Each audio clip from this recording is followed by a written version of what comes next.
Hello. I see I'm promoted to panelist, but I don't hear anything.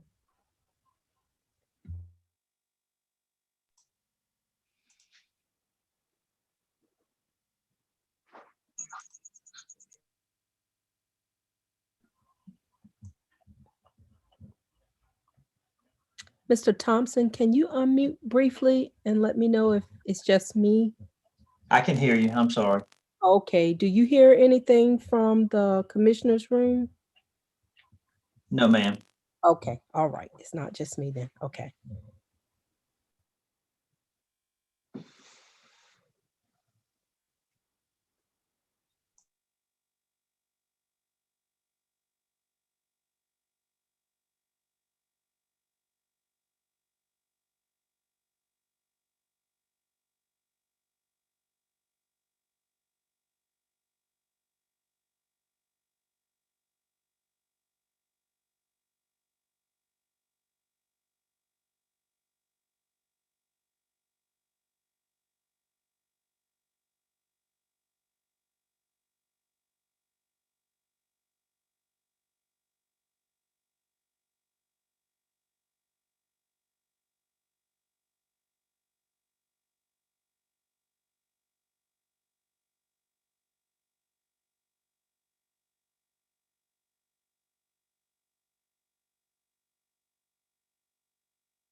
think we're good now. Okay, Commissioner Faulkner, you in? Yes, I was in. We just couldn't hear you. None of the other panelists. Okay, thank you. I've asked everyone to please look it up. Okay, thank you. Commissioner Faulkner, you in? Yes, I was in. We just couldn't hear you. Are you going back on? It's a delay. I don't want to hear myself like that. I've asked everyone to please look it up. Okay, thank you. Man. Are you going back on? I don't want to hear myself like that.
No, I cannot hear.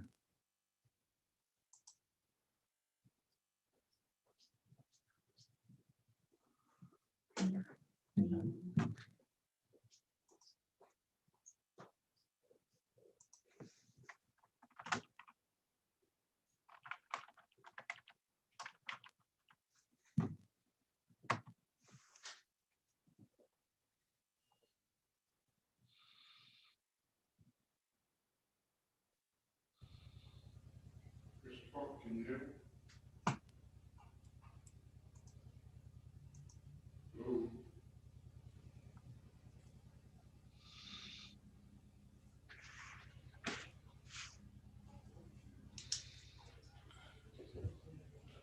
I hear you fine. You hear me now? Yes, Yes. sir. I can hear you. Okay.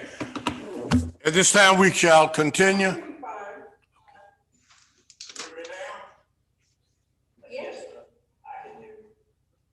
I can't go like that. Okay. Is there another device that is on in the room that's listening to the meeting, either through YouTube, or is there someone else with another device on that's in the room?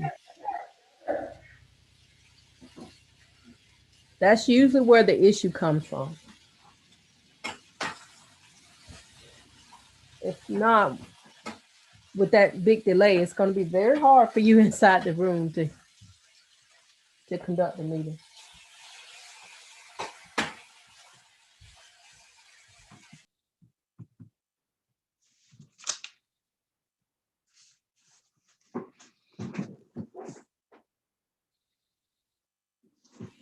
Let's try it one more time. Can you hear me?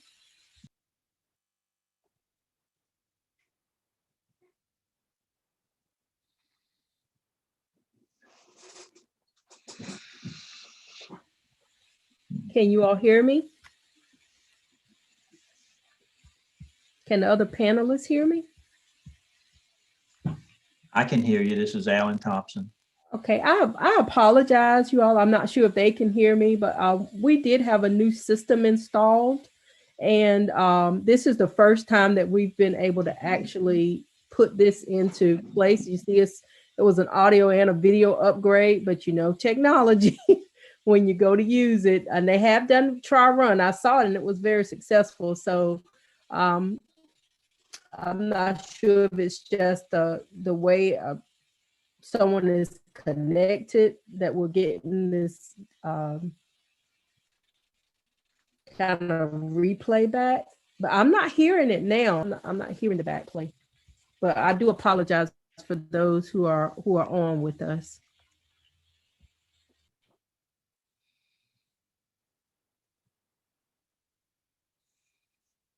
Does look beautiful. Does look really nice on the citizen side.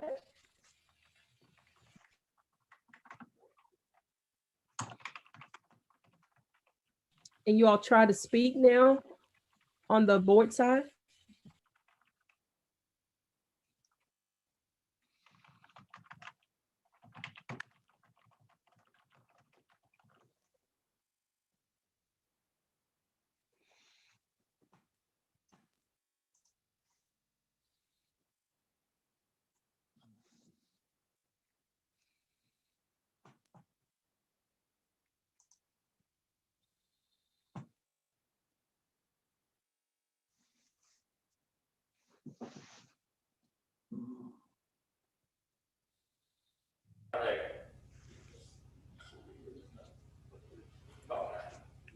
Commissioner Faulkner, Yes, sir. thank you. Okay, I think we're good now. All right.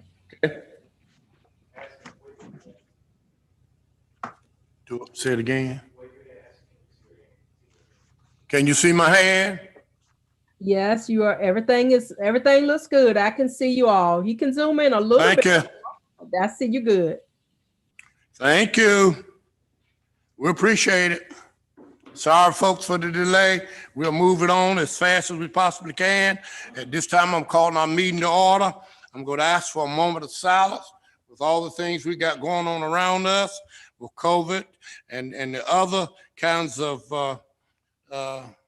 deaths that we got going on around us. Let's take a moment for silence.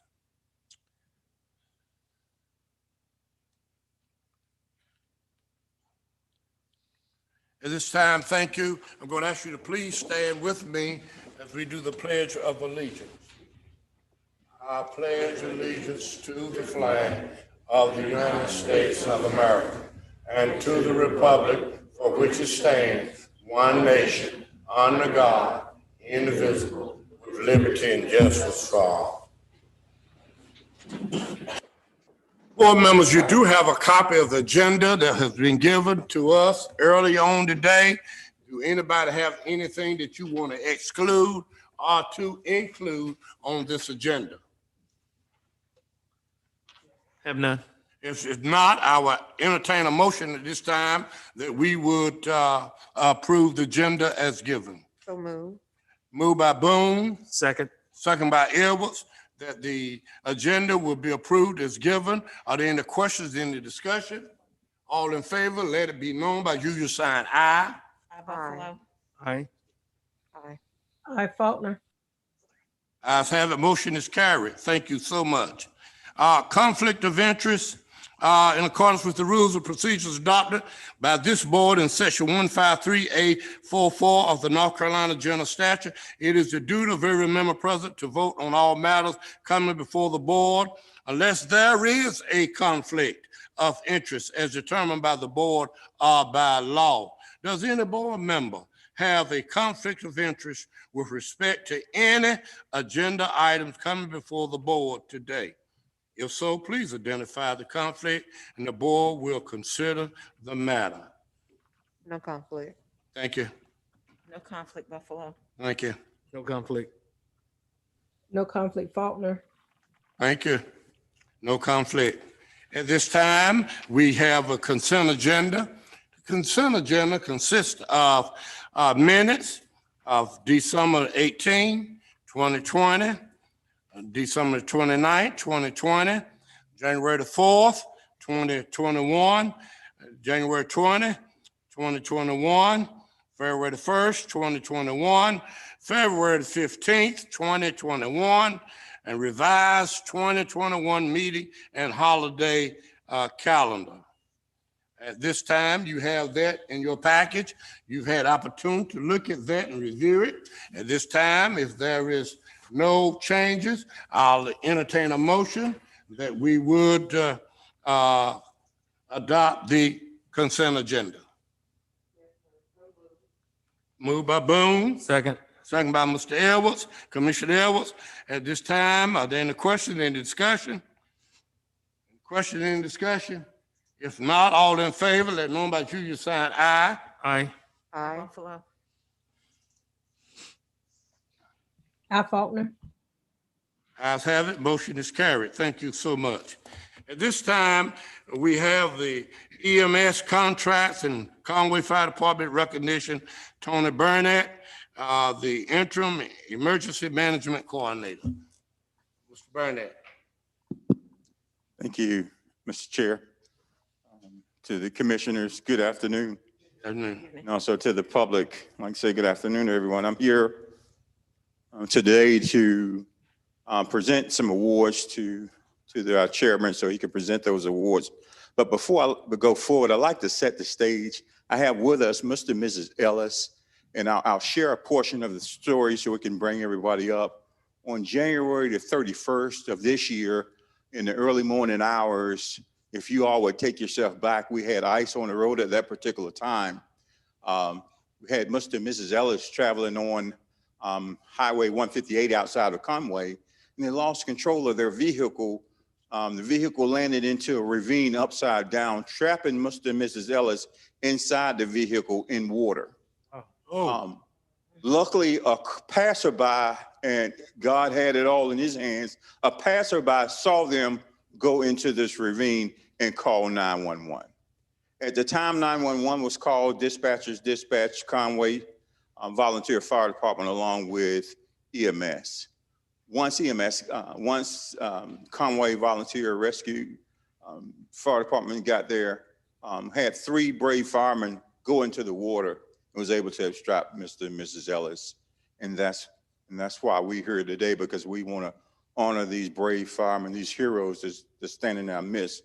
I want to give a minute to Mr. and Mrs. Ellis so they can just share. They are here with us today, if you all bear with us.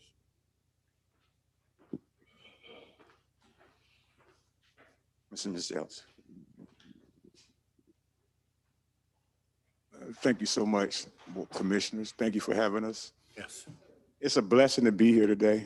Amen. I know that the firefighters say that they were just doing their job, but to my wife and I, they saved our lives, and we forever be grateful for that. If it wasn't for that lady that passed by, we would have died in the car. No one else was on the road. No one else knew we was down there. You got to cherish life for what it is. They say, you never know when you're going to be here and gone. There used to be a saying, here today and gone tomorrow. Actually, that could be today. And so we want to say thank you so much. We're grateful. We appreciate it. Thank you so much, because if it wasn't for you, we wouldn't be here. Thank you so much. Thank you, Mr. Ellis.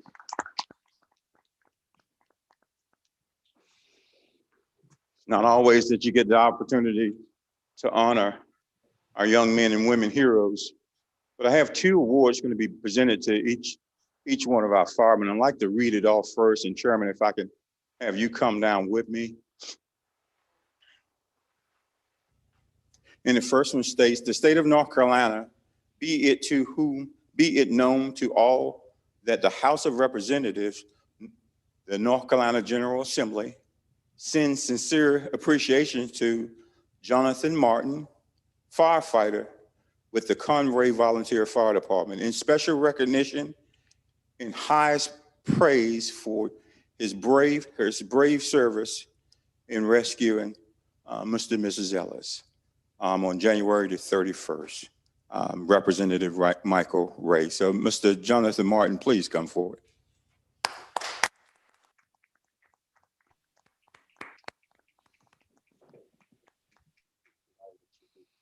Also, Mr. Martin, if you would, have a plaque to present to you as well. Present it to Jonathan Martin in recognition of your dedicated service to the citizens of Northampton County and saving 2 lives on behalf of Northampton County Commissioners, Charles Tanner, Chairman, on this day. Again, congratulations.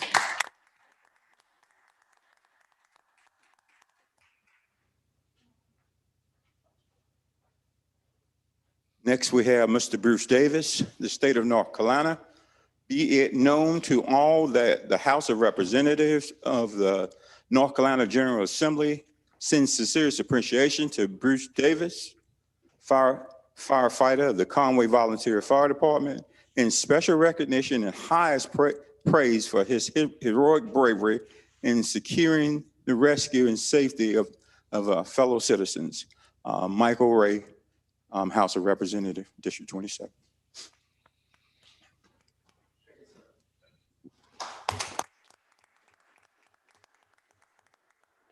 And presented to Mr. Bruce Davis in recognition to your dedicated service to the citizens of Northampton County and saving 2 lives on behalf of the Northampton County Commissioners, Mr. Charles Tanner presenting.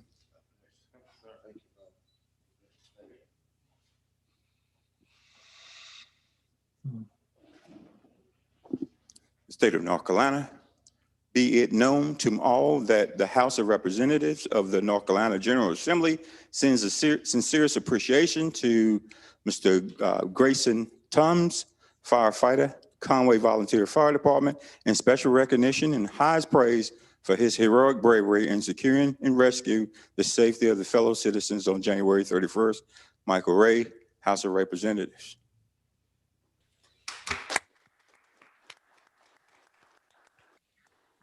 And presented to Grayson Toms in recognition of your dedicated service to the citizens of Northampton County in saving 2 lives on behalf of Northampton County Commissioner Charles Tanner presenting.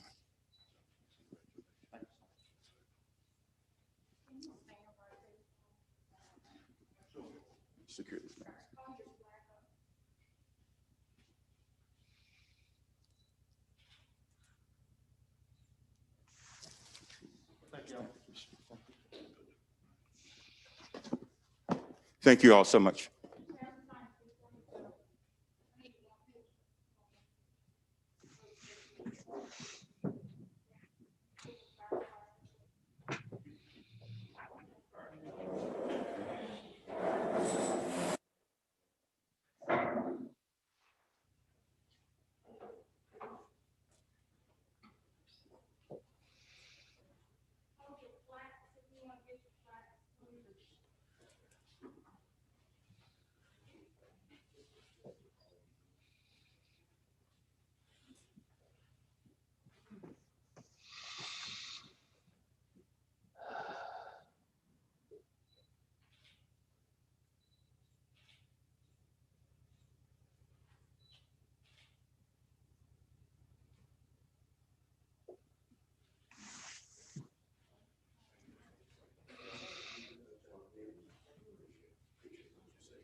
Thank you. Thank you all. Thank Y'all you. have a good day. Thank you so Thank you. much.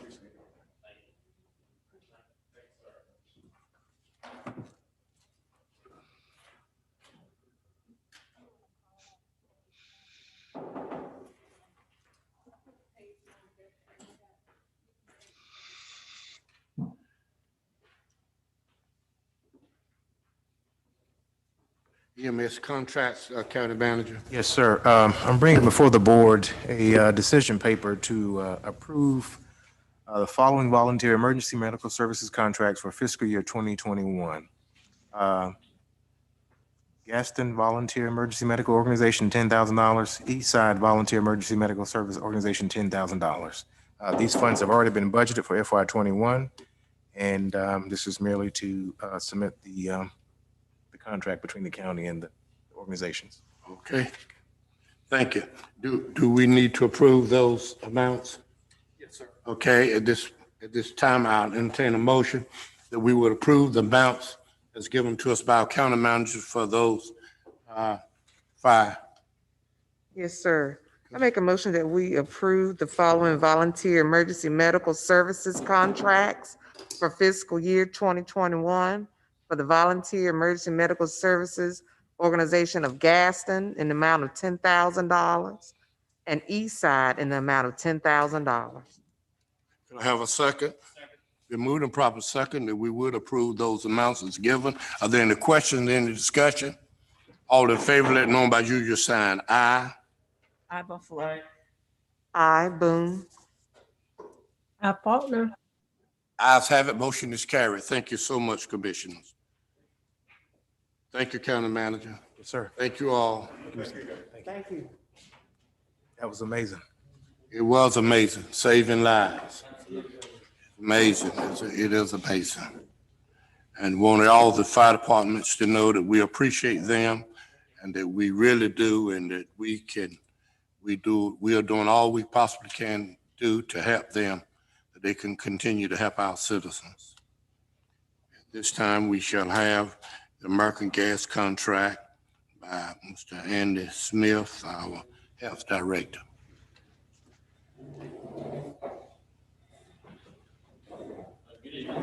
Good evening. Come before you with a contract that we would like to have approved with the AmeriGas propane company. Basically, what we need this for is, we could purchase a generator that runs off of propane gas. It would serve as an emergency backup if power goes out, and that needs the time for our vaccines to work. In the past, we have an electronic monitoring system that lets us know if the power goes off, and we immediately contribute the vaccine to the facility. So this will ensure, by having approved this contract, this will ensure that they will reliable source and make sure our vaccine is always kept the right temperature. Again, the generator was purchased with state funding, and there's no additional county funds to be needed for propane gas. Board members, what are your pleasure on this? Mr. Chairman, I move approval of the AmeriGas contract for the Northampton County Health Department. Okay, good. Second. Okay, been moved and properly. Second, Mr. Evans, Commissioner Boone, second, that we approve the contract for American Gas. Are there any questions and discussion? All in favor, let it known by usual sign aye. I Buffalo. Aye, Edwards. I Boone. I Faulkner. Ayes have it, motion is carried. Thank you so much. Thank you, sir. Continue the good work. Thank you. Continue the good work. Thank you. Yes, sir. East Side Rescue Squad, call statistics, Lindsey Brown, Commander. Sir, I'm not sure they're in attendance tonight, but I do want to bring to your attention some information that was given to me recently about the call response rates for both our volunteer emergency. 56. 57, okay.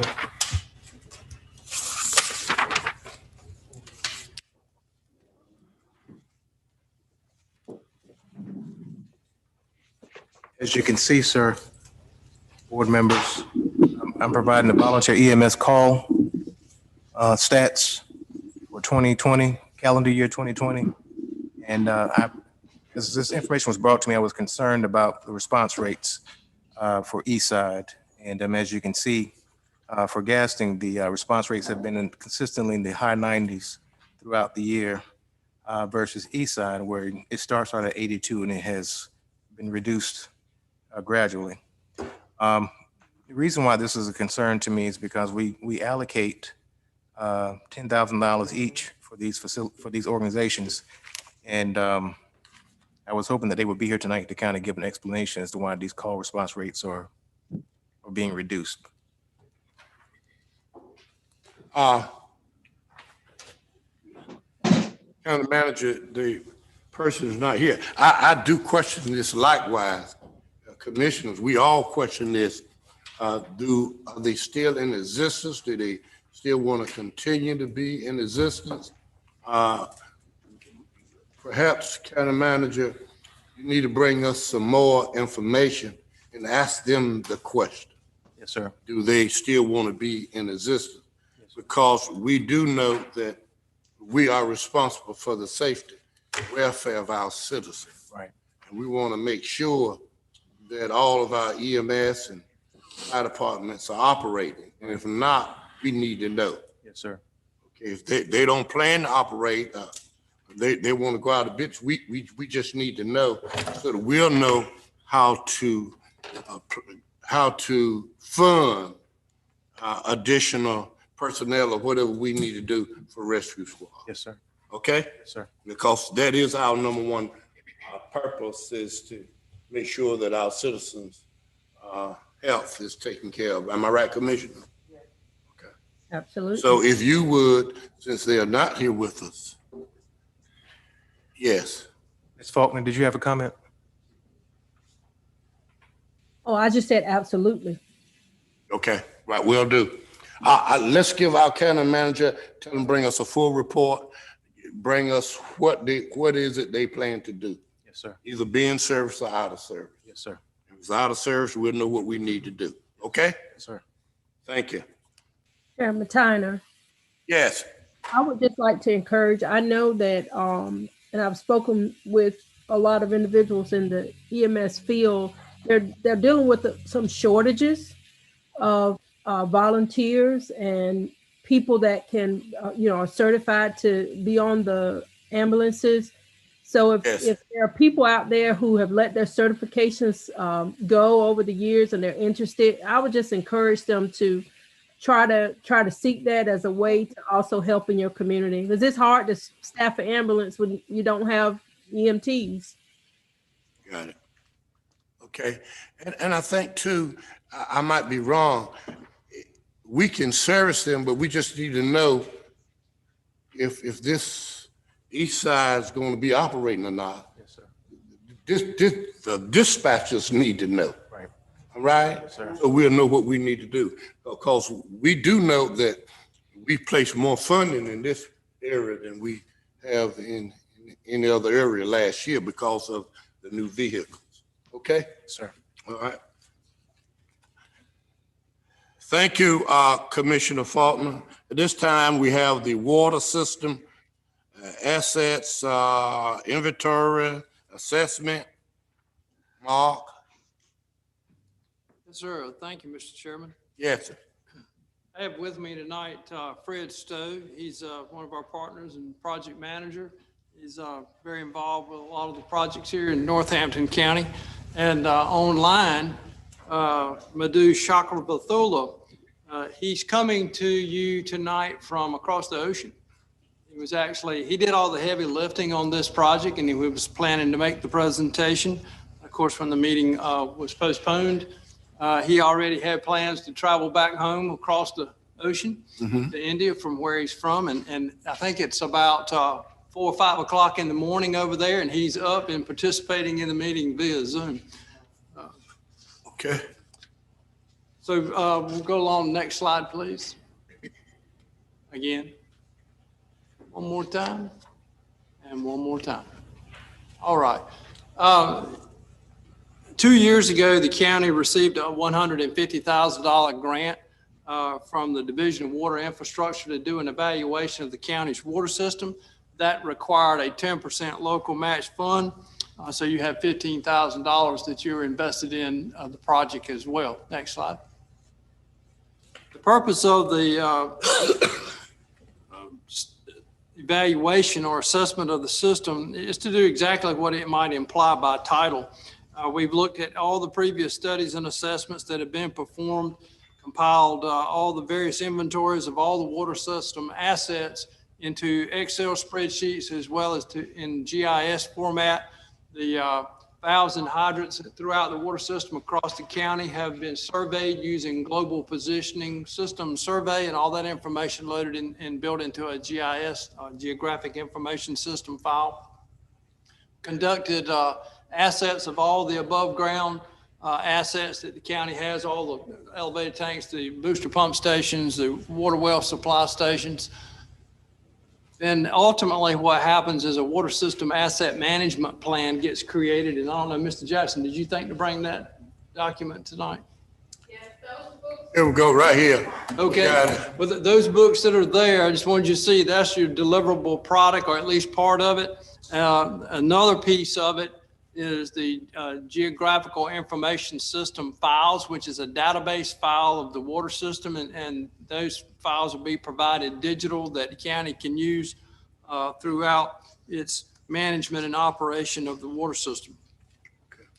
Another product of the project is creating of a capital improvements plan. When we set up here 2 years ago and talked about doing this project, one of the questions from the board to us was, how do we know what the water system might need and what it's going to cost and what we should be planning for to do? You know, you want to talk about expanding and serving areas that are not yet served, but then you have the existing water system and what kind of condition it is, what should you be planning on spend. The capital improvements plan documents that for you as a result of this study, having looked at all your assets, and will bring forth things that you need to be considering in the prioritization of managing and maintaining what you already have. Next slide, please. So it's generally a three-step process, inventorying the assets, as I spoke to earlier, pulling all the information together of all the capital value of the system. And then next slide, assessing what the condition of that is. And that could relate to how old a particular asset is, what kind of condition is it in. And those two things, age and condition, are associated with risk of that asset staying viable. And then also how important is a given asset to the overall function of the system. That is known as the consequence of loss. If it wasn't there, if something happened and it went away, how would it impact the normal operation of the water system? And those two things together compared in a mathematical equation boil down to the criticality of the particular asset in mind, how critical it is to the operation of the system, and therefore how much priority ought to be placed on keeping it operable. And then ultimately, again, please, you have the recommendations. What are projects and strategies to maintain the water system at its current level of operation? What are the things you need to do to have in place and be thinking about next year, the year after, and the years following that to make sure that you maintain the system in a high state of readiness? Next slide, please. So what we found when we start inventorying the system, you have a little over 5,100 total customers. That's a lot of people depending on the water to come on when they turn the spigot on, right? You have 5 active groundwater wells that you get groundwater supply from. You also have a collection of 15 storage tanks. One of those is a ground storage tank. The other 14 are in the air, water towers, the things you normally see and think of when you think about water tanks. There's also 6 booster pump stations. The county is a spread out county. It has elevation change in it, and you're trying to move water from one side of the county to the other. There are going to be booster pump stations along the way where water has got to be repressurized to push it further out into the system. So those are very, very important as well. We found in doing the global positioning system survey over 1,000 hydrants and over 1,700 valves throughout the system. You have about 370 miles of that system. Those pipes range from 2-inch pipes up to 12-inch pipes across the county. And there are also 15 interconnects with adjoining water systems, be there some of the municipalities here in the county or other adjoining counties, 15 interconnects with different water systems. This drawing here is really hard to read, obviously, but it's just a symbolic of the water system. You can see large parts of the county are covered. There are some peripheries around on the edges of the county that do not have water lines on them. And Mr. Tyner, Mr. Jackson, and others and us have been working on a phase 6 project for the water system now to take it into primarily the northeastern part of the county. There's a few other little scattered areas, but primarily northeastern part in this particular phase 6 that's being referred to. But this drawing here, the little red dots indicate hydrants. And that's one thing we got to looking at, and our people were chuckling about it when they were out in the field. They had to go set up their instrument on the valve or the hydrant for it to lock in with a satellite up in orbit, you know, to get the survey coordinates on that thing. They said, never seen so many fire hydrants in the county water system. That's a blessing. It doesn't normally happen. The frequency of the fire hydrants in your system. Next slide, please.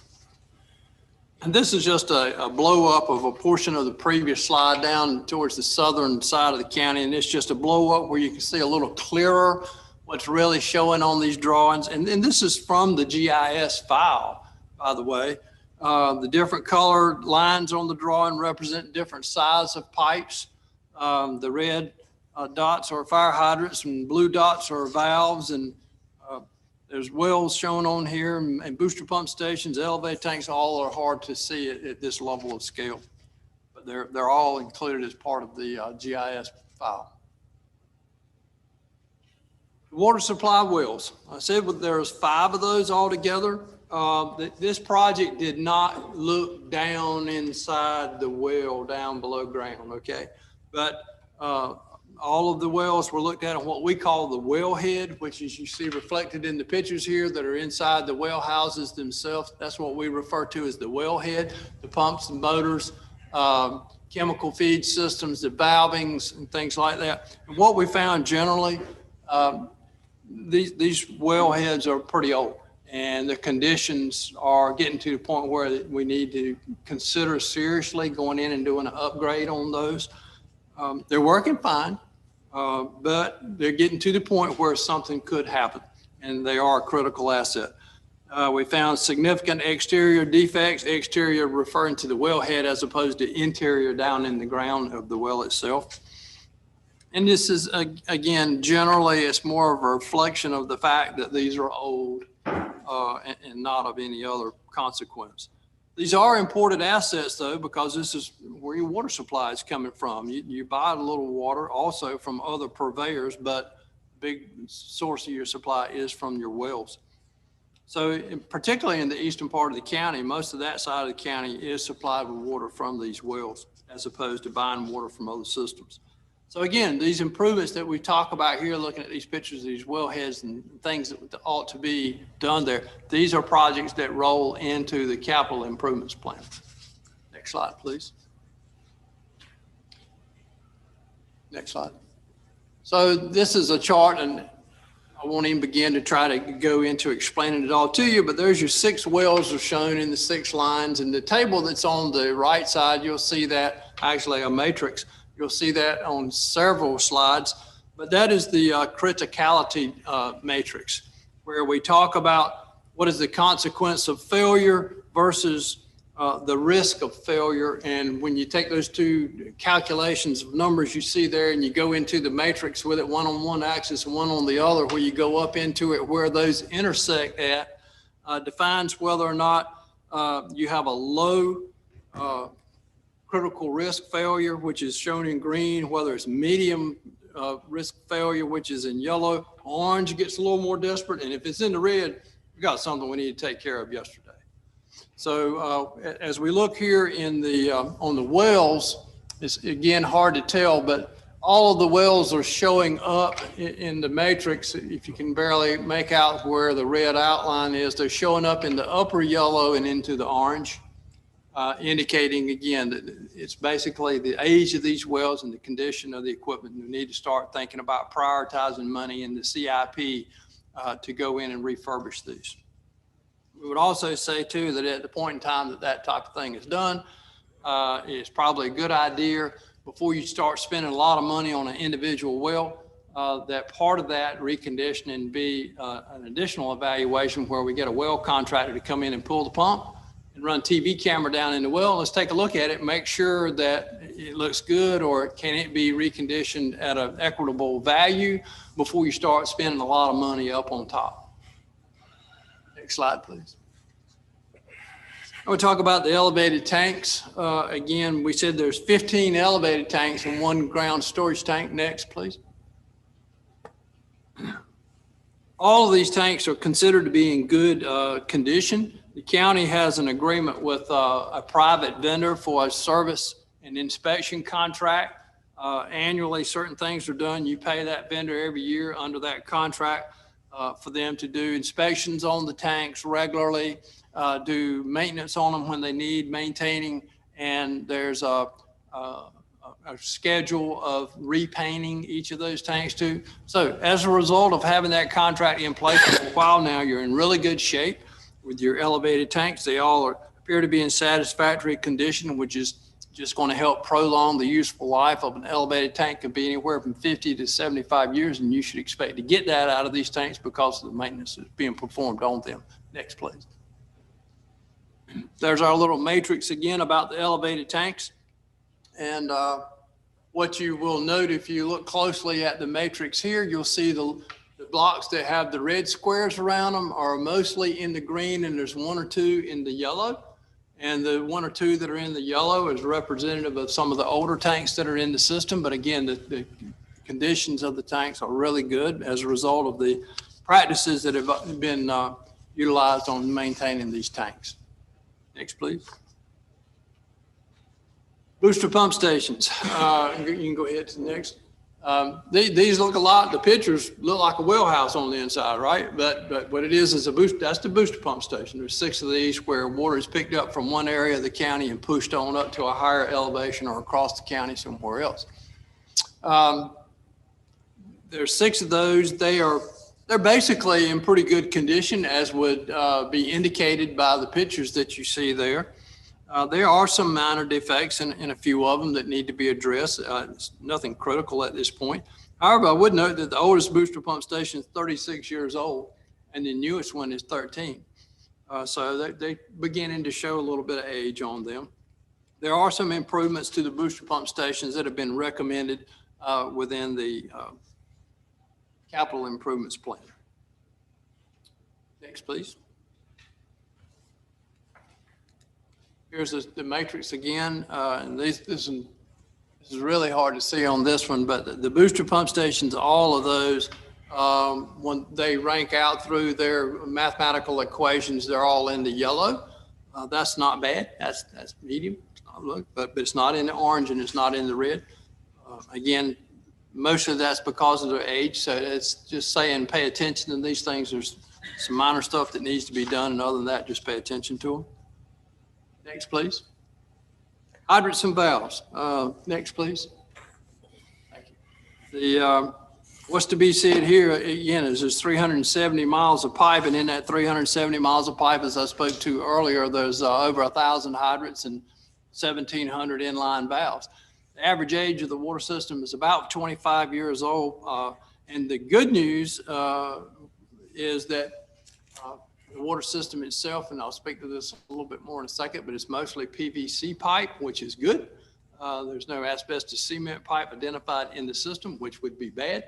So that's a good thing. Hydrants and valves normally last 50, 60 years.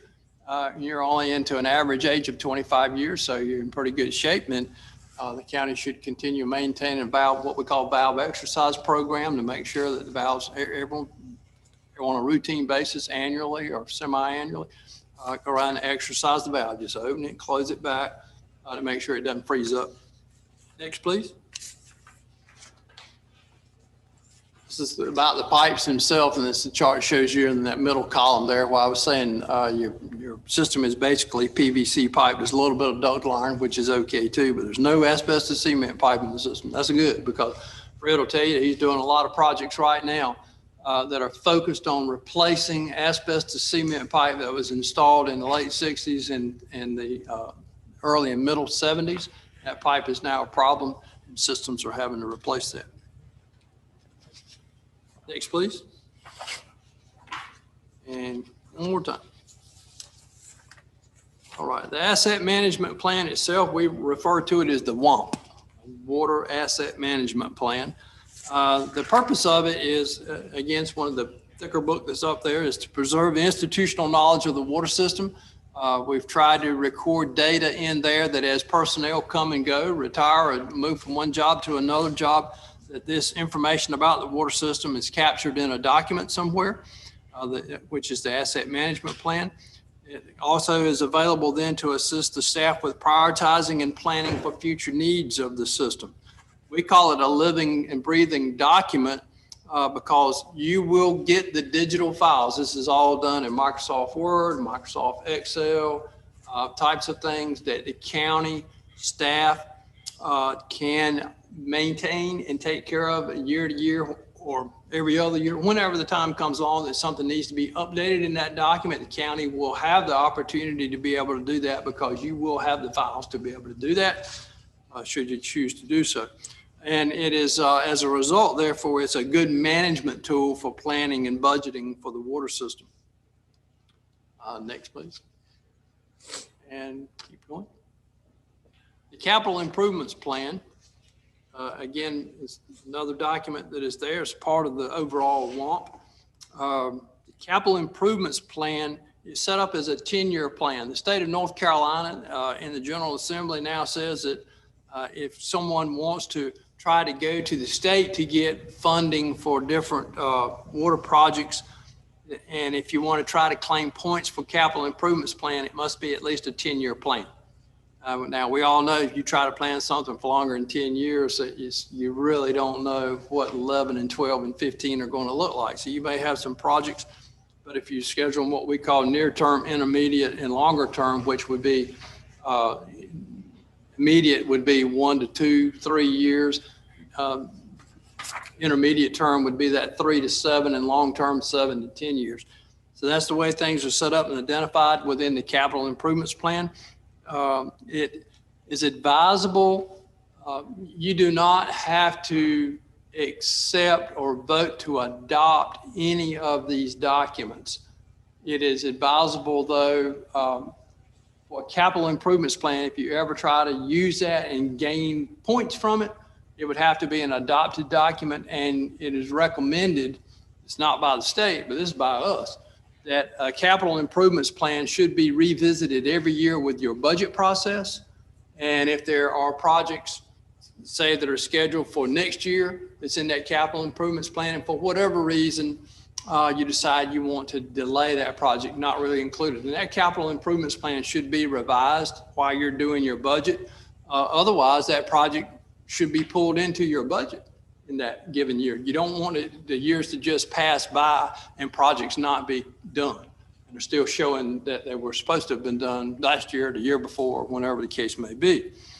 And so therefore, when you go, for instance, and apply to the state for money, and the question is, do you have an adopted capital improvements plan? Generally, if it hasn't been adopted within the last 2 to 3 years, they won't consider it.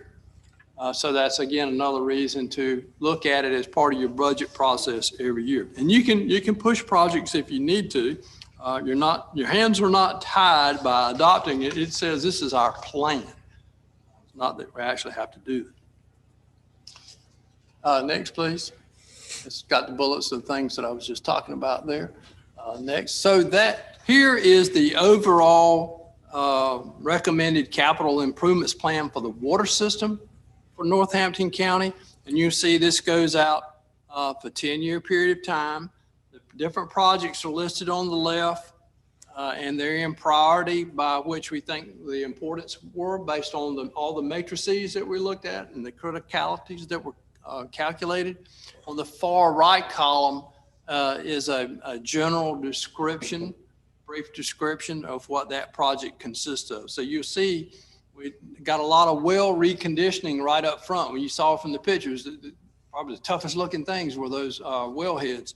So you see those showing up front and early in the CIP. And then as you go on down, you'll see some elevated tank projects there. Well, those are paintings of the tanks that are already structured within those contracts anyway. So you want to make sure that that's a future expenditure, a capital expenditure. So you want to make sure that it's covered within your CIP. And then there's other things along the way. You get all the way down to the bottom, and there's a Rich Square waterline extension project.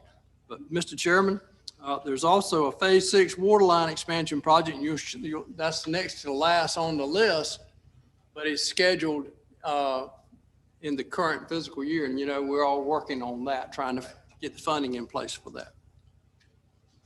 Next, please. Within the capital improvements plan itself, every one of those projects that were listed on that previous chart has a page that looks like this. This has a further detailed description of what the project's about, why it's important, what's necessary about it, when it's expected. Planning and design would be in a certain year. Construction would be in a certain year. Again, it plans it out because many of these projects can't be done in 1 year, but they'd roll over several years. And it shows what the budgetary requirements are associated with that. Doesn't show you where the money's going to come from because you don't know that until you start working on it and planning for it to fall within your budget, or you say, okay, this is probably a project that we want to look at happening next year or the year after next. And if you're looking for external funding a year or so in advance, is not too soon to begin trying to get that external funding. If it's a project that's going to be funded from capital outlay within the annual budget, then it's here and you know what you have to work with. Next, please. Next. Okay. So again, the summary of the project, again, we ended up with this water system asset management plan, the capital improvements plan that has information that is going to be made available to you in a format that the county can update itself if it so desires from time to time, or it could come and ask for help from us to help update it as well. It provides a systematic methodology for evaluating and scheduling certain repairs and replacements of depreciated assets. And it also provides documentation to illustrate the needs of the system that help provide transparency to the Board of Commissioners. When you start talking about we need to do this and we need to do that, you have this documentation to back up why that is the case. And of course, the other piece is the geographic informational system. I think the county uses GIS now, but I think it's mostly used in land records, as I understand. So the opportunity is there for you to take this information, should you so desire, and expand your GIS capabilities into the water system as well. Of course, we can keep it updated for you too, but that's another piece that we suggest to you that annually, or at least once every 24 months, as things are changing in your water system, that GIS file ought to be kept updated too, because it is your record map and database of your water system. So with that, Mr. Chairman, that's the presentation, and we'll be willing to take any questions you may have. And thank you, Mark, for the information. We're going to ask our county manager to take this information into consideration, and while he's doing the budget, look at where our priorities, look at what he's prioritized it for us.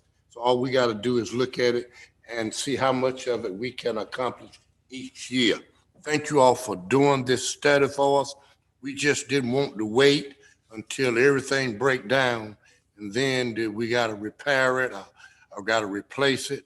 I think this is just great for the county in years to come. So now we can start even next year, in our next year budget, looking at the priorities that you've given us and see how far we can go.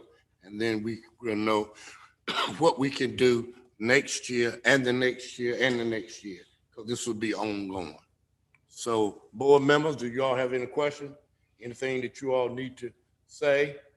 He's given us a report about our water system. Much appreciated. Thank you. Some great information. Thank you. No questions. Just a great wealth of information, like you Thank you. said. Commissioner Faulkner? No questions. Okay. You all done a great job. Thank you for taking on this contract with us. We appreciate you. And we know that we're waiting now for the next phase of our water to begin. And we do know that it's not in your hands. It's in the hands of USDA, who's working out what it is that they can give us as far as grants and loans. So to the people in Northampton County, we just happened to come along when they're changing positions in Washington, D.C. with someone new in USDA. But we want you to know that we are on the list and we're waiting any time to receive the final of how much it will cost us. As soon as we do that, to all the citizens, you will have water. There'll be additional 200 plus folks in our county that will have water. It's not in our hands, not our engineer's hand, it's in USDA hand. Thank you. Yes, sir. Appreciate it. And I would say also to the county manager and to board as well, that when it comes budget time and you start looking at some of these things, don't hesitate to call if you have some questions about certain items for your further considerations about what you may or may not want to try to put into the budget. Yes. We're always available to you to answer questions and provide some advice. Thank you. So the next step here then, Mr. Chairman and Mr. Manager, will be that at your next meeting, when you adopt the minutes of this meeting, then we'll need to get a copy of the signed minutes of that, and that information together with the deliverable documents. We will provide that to the state agency for you, and that will allow you to close down the grant and finish getting your grant payments received. Okay. If I may, Mark, so is your recommendation that the board approve the capital improvement plan tonight, or? You do not have to do it tonight. Okay. Only thing we have to have grant related, as I just spoke to, is a copy of the minutes showing that it was presented to the board and the board took it for consideration. That's all that has to happen for the grant. We do strongly recommend, and when we understand that it's once you do something like this, you can back off of it, but anytime you do this, it does require some additional attention that has not been required in the past. But we do recommend that you adopt the capital improvements plan at some point, probably as a part of your budget process. And again, it's the type of thing that next year when it comes budget time again, it's, hey, let's drag out that CIP and let's look at it and see where we are. And do we want to shift some projects down the road? We can't do them this year because of this, that, or the other, or we don't have funding in place, or whatever the case may be. And sometimes it's as simple as, well, we don't want to raise water rates this year to pay for something that you're not going to find grants for. But having a capital improvements plan, an adopted plan, is a good thing. It's a good management tool for you. Thank you. Thank you so much. We appreciate it. Yes, And we'll be looking to hear from you real soon. Yeah, Hope by next meeting. Okay. We're No pressure, no staying in- pressure, no pressure. I'm staying in touch with the folks up in Raleigh Got it. to find out and relay information that I get, not that I can influence the Okay. information that they provide. Okay, thank you. Madhu, have a safe trip over there across the water. Be careful. While I have you here, I wanted to ask you about the Barrows Mill project. Do you have an update on that? As a matter of fact, yes and no. Yes or no? And I talked to Mike Scott this afternoon.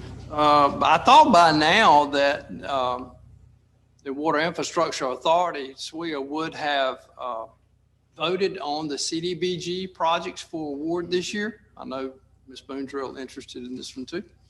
But last month in February's meeting, they voted on all of their programs except the CDBG. And I think their meeting this month was, I believe it was on the 10th. Okay. And I was talking to Mike Scott, who worked with us all on that application earlier today. And he said he didn't see anything in the March agenda that addressed that. So I'm thinking maybe they're going to do it in April. Okay. But we're keeping an eye on that too. Okay. Thank you. And likewise, we know that the CDBG money too is kind of held up because of the changes that's taking place in DC. I know that because I have some funds coming to an organization, and that's what's the hold up. Thank you. All right. Thank y'all. Have a good All evening. right. Board members, we knew that this meeting would be lengthy, so please bear with us. We have such a long ways to go, but we need to take care of these items, to make sure that we have all the information that we need. At this time, we will move down to audit report. Audit report. Mr. Good Thompson. evening, everyone. Good evening. Thank you for allowing me to do this remotely so I could do another presentation tonight that was already scheduled, so I appreciate it very much. If I may, on the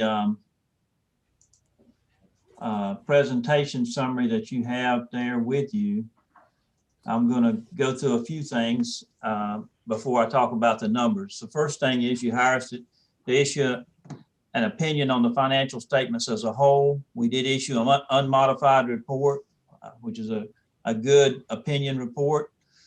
If you'll be kind enough to look on page 1 of your presentation summary, you'll know that there is no significant audit findings. There were no difficulties encountered in performing the audit. We are grateful for the staff and allowing us to work on some parts remotely. No uncorrected misstatements, no disagreements with management. Management did provide us with a representation letter dated January 28th. And we're unaware that management consulted the outside accountants, auditors. Some of these other findings and issues are some carryover items from prior years. Things continue to get better overall. But most of these I've been over in prior years, and there are some Medicaid findings as well. But from an audit standpoint, I would just simply say things are better. They're dramatically better than when we started a few years ago. And you should be proud of the progress that you've made over time.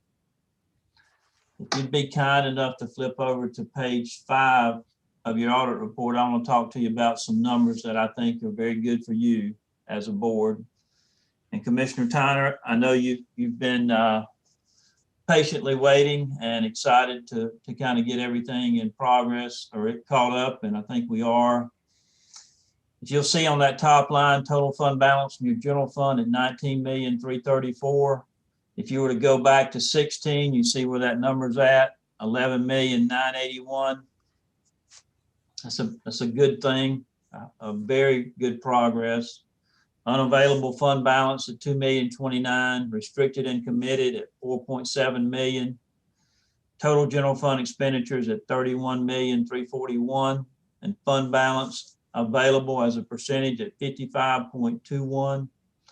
Unassigned fund balance at $14,005,000, and unassigned fund balance as a percentage at 46.39. Those percentages and fund balance totals are significantly improved from 5 years ago. So I congratulate all of you and management as well. The general fund revenues over and expenses before other financing sources had a positive $2.6 million. The water sewer fund was a negative $100,000 loss. Solid waste at $17,000 profit. You see your fixed assets next, total at $33 million, accumulated depreciation at $12 million, and your cash there at $918,000. Cash in your general fund is $19 million and $16,000. Cash in your water sewer fund at $918,000. Cash in your other governmental funds at $959,000. Again, fund balance in general fund at $19.3 million. Your net position in your water sewer fund at 11.2. Net position in solid waste is a negative 267. And fund balance in other governmental funds is $818,000. You see your property tax rates and collection percentages below that, as well as your property valuations and levy amounts. And we'll take a look at those in the chart format in just a moment. You see your breakdown of your debt. General obligation debt is $3,021,000. That's down from $5.5 million a few years ago. Installment notes is $8,947,000. And that is down from 9.5 a few years ago. Business type general obligation debt is at $10,074,000, and that's down from $12.5 million a few years ago. The next part of that, you see a breakdown of your general fund revenues and expenditures. And then I'm going to slide down to your the charts, and you see analysis of fund balance on your next page with total fund balance in blue and restricted in red. And that's a nice chart to look at from a financial standpoint. On the bottom of that page, you see the percentage of general fund expenditures as it relates to fund balance, and then your group weighted average there in red. So you can see where a couple of years ago you broke out above them, and that continues to be the case. And on the bottom, you see the analysis of unassigned fund balance, or maybe that's on the next page, I apologize. And that's a nice chart going from 19.3% up to 46.39%. On the bottom of that page, you see analysis of revenues over and under expenses before transfers with general fund, water, sewer, and solid waste there. And then on the next page, you see cash and accumulated depreciation at the top, total fixed assets as well. And on the bottom, you see your cash and fund balances in a pie chart. with the respective numbers right underneath that. Total cash being 20.8 million, total fund balances being 31.1. And on the next page, you see your property tax rates and the group weighted average. And on the bottom, you see your collection percentages and the group weighted average. You know, in a moment, we'll look at how important ad valorem taxes are to the general fund revenue, and you'll understand why these collection percentages are such a big part of what you're doing. You see on the next page, property valuation and levy amounts, both increasing over time. And then you see a debt analysis there and a pie chart format with percentages. And then on the following page, this is where I was saying you got a breakdown of your general fund revenues by percentage. And you can see where ad valorem taxes make up 59.3%, 36% of your total general fund revenue. That's why your collection percentages, your levy amounts, all that's such a big deal to what you're doing. And the next you see a breakdown of your general fund expenditures where human services, public safety are the big ones there. So again, you hire us to issue an opinion on the financial statements, and we did issue an unmodified report. There are some findings in terms of Medicaid and some things you continue to need to improve on the financial side. But Commissioners, you got yourself in a position like you had asked to be able to issue debt and do some projects, and congratulations to you for that. A lot of hard work went into it by both your staff, yourselves, management, department heads. So congratulations to you on that. I'm happy to answer any questions you have of me on this. Board members, this is what we worked so hard for. It's what we've been working. Make sure that our county government expenditures and income would be what is shown on our audit report. Say to our county employees and the finance department, our county manager, thank you for bringing to us the fact that we better off in Northampton County than we have ever been with a fund balance. Fund balance, $19 million. Thank you all. Hard work pays off. Saying no to the county manager is paid off. And yes to the county manager is paid off. Commissioners, you ought to be commended. Pat your own self on the back for having a budget and expenditures that will put our county in this position. I agree, sir. However, I will say this. There is room for growth in terms of economic development. Yes. And long-term, that is our best option to making sure we maintain this progress. We have got to grow our tax base. Thank you. Drastically. No problem. Yes, You're exactly right. Yes, Our investment, folks, and let me say it tonight, and I got the finance person in here with us, our investments tonight in small businesses have paid off for us. And I want to speak, and I hope I'm speaking correctly, that all the people that we invested in, they're up to date on their payments. Am I right? Am I right? Most of our major ones, we certainly have those. Okay. Because I know I've been working with the grocery store with the deaf, and they said they came in and paid. Right. Am I right, or you don't know? I can't hear you.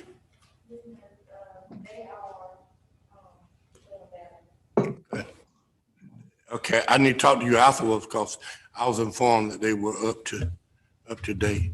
We had a little lag in there because of the deaf, okay? So, thank you. Yes, yes.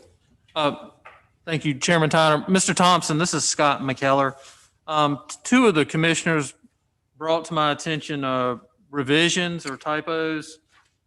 In the financial statements, Commissioner Edwards was omitted from the listed Board of Commissioners.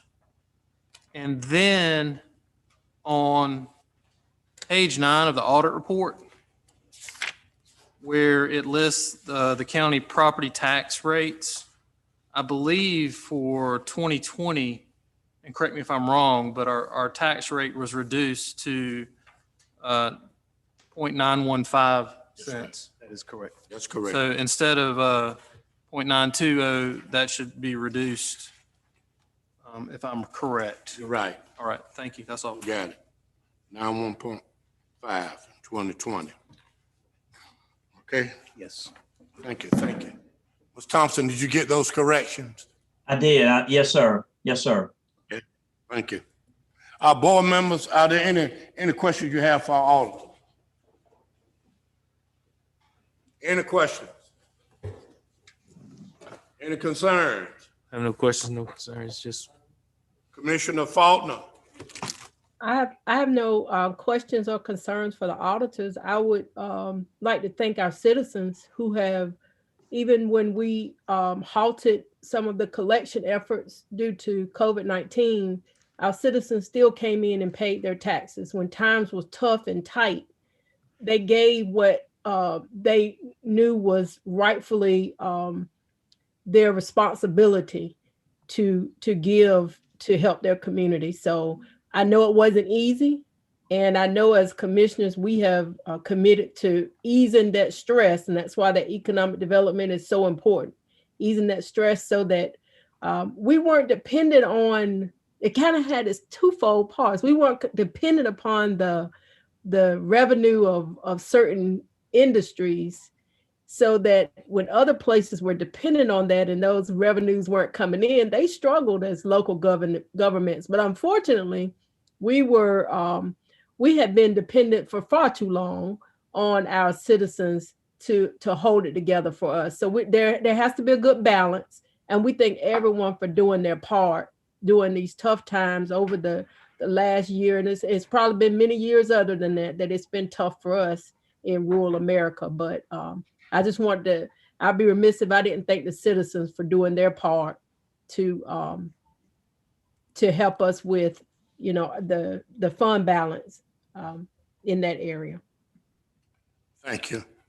Just let me add to that too, Commissioner. We thank those who were behind in their taxes for doing all you possibly could do to catch them up, and we are thankful to the citizens, because without you, we wouldn't have what we have. Okay. Are there any questions that anybody want to ask Mr. Thompson? Yeah. Okay, if no questions, I'll ask at this time for a motion that we accept the audit report as given to us. It's Commissioner Faulkner. Commissioner Faulkner? I'd ask that we accept the audit report with the recommended revisions. Okay. Okay. second.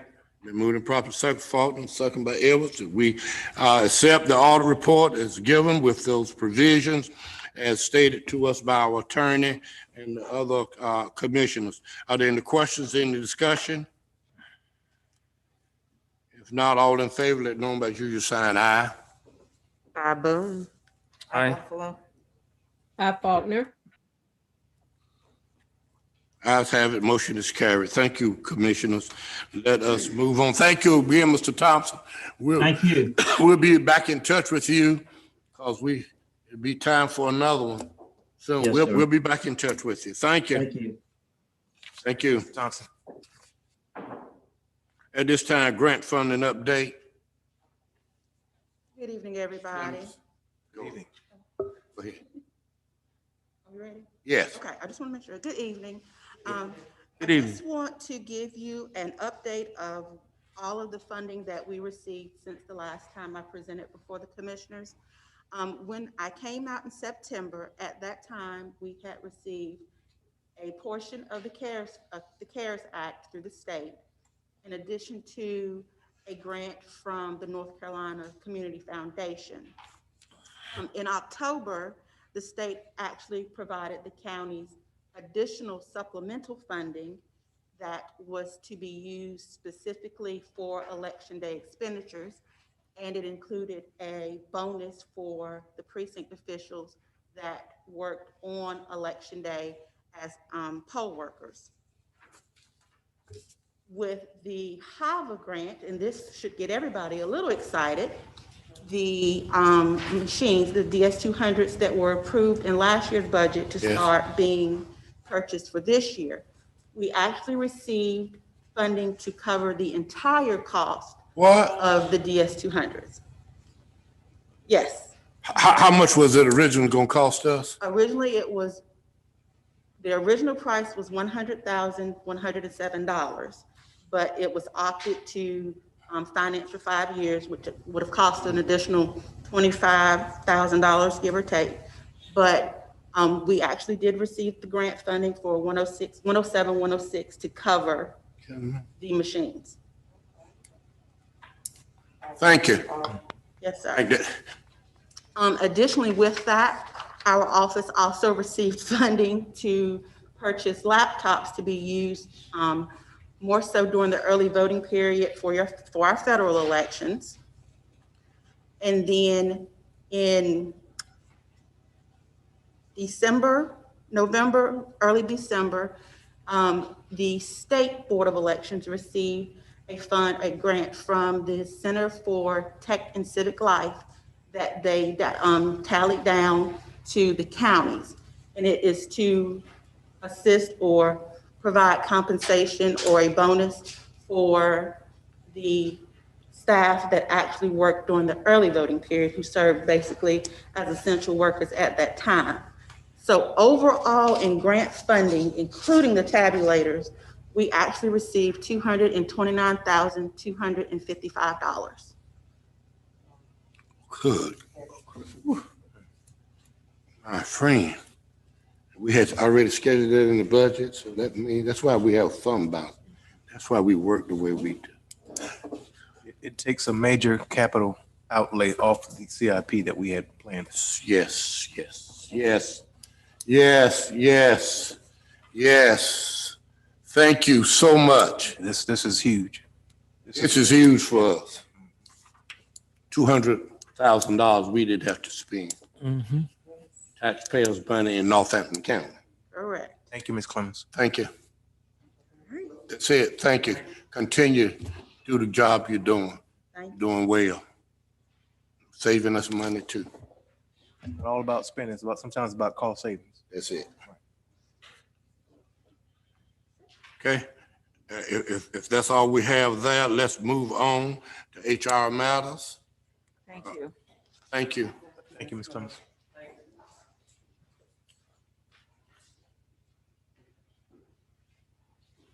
Mr. Wood, HR Director.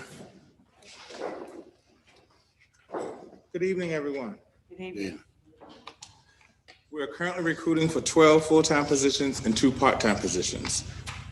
Register of Deeds Department, Deputy Register of Deeds, Social Services Department, Social Services Director, Processing Assistant 4, Public Information Assistant 4, and Child Support Agent. Tax Department, Tax Administrator. Sheriff's Department, Deputy Sheriff, and an Investigator. In the Health Department, Public Health Nurse 2, Child Health Lead Nurse, and an additional Public Health Nurse 2. Emergency Medical Services Department, Paramedic, U911 Department, Telecommunicator. We're recruiting for 2 part-time positions for a part-time telecommunicator and the part-time Veteran Services Officer. We had 1 departure in the EMS Department. We have 2 of our new hires with us this evening, Mr. Carl Shumpert, our new Economic Development Planner, and Mr. James Brown, our Public Works Director. We have 5 other new hires, Brianna Van, EMT, started on March 1st, Joshua Pittman, EMT, started March 1st, Andre Spruill, Detention Officer, started March 1st, Jamelyn Ferguson, Telecommunicator, started today, Vilma Barmer, Telecommunicator, started today. Our part-time Those are our part-time hires. Our full-time new hires are Patty Everett, processing assistant, started on March the 3rd in DSS department. James Duke, detention officer, started March 1st. Tamika Pittman, telecommunicator, started March 1st. Joseph Kirby, EMT, started today. And James Warwick has been promoted to our new EMT paramedic training officer. And let me say, Dr. Wood has been working overtime in the HR department. This is hard work at display here. Scheduling all the interviews, helping the departments. It's been invaluable. Thank you, Dr. Wood. You're welcome. An update on our pay study. Our pay study has been completed. It includes salary recommendations as well as recommendations for our job description changes and updates to our employee policy manual. We will have our formal meeting next week with the county manager and Ms. Becky Veazey, who's the president from the MAPS group, to review their findings, and then we will schedule the time for them to come present their findings to the board. As you all know, as promised, we have our 3 health insurance renewal quotes to date. This evening, we have with us Mr. Wes Grigson from the North Carolina Health Insurance Pool, who will present to us the information that you guys have received prior. And if you have any questions at the conclusion of his presentation, he will be here to answer those questions. Thank you. Before you do that, I'd like to say to you two who are here tonight, new employees of Northampton County, I want to say welcome. Yes. To the greatest county in the state. Where we're not the greatest, we're going to become. And we can do it with you folks. Sir. You're going to be without water. Yes, sir. You're going to have a problem with me because if we don't get some water. Because water is what we got to have for the eastern part of the county. Let's just be playing with it. Economic development, fella, the avenue, the doors are open. That's right. We're open for business. They're calling every day for new things to happen in Northampton County. And our county manager has brought you on because he desires for you and Mr. Williams to get the job done. That's right. Whatever it takes, get the job done. Thank you for coming to Northampton County. You're going to love it here. These are friendly folks. These are nice folks. And I just want to say thank you for the opportunity, for you giving us an opportunity to work with you. We hope that you enjoy your stay with us. I just want to say both of them, I knew it was going to work out because I intentionally called applicants on a Friday afternoon for both economic development and for public works to see who would call me back quickly. Both of these 2 gentlemen were the first ones to call me back over the weekend. Okay. Shows you kind of work ethic and desire they have, the mindset that they have. Nice. They're the kind of folks we want working with us. That's right. Who get a glimpse of the vision and move the vision. Phase 1 to phase 2, right on up. Thank you again. Thank you, gentlemen. Thank you. Okay, thank you. Thank you and welcome. Okay. Thank you, sir.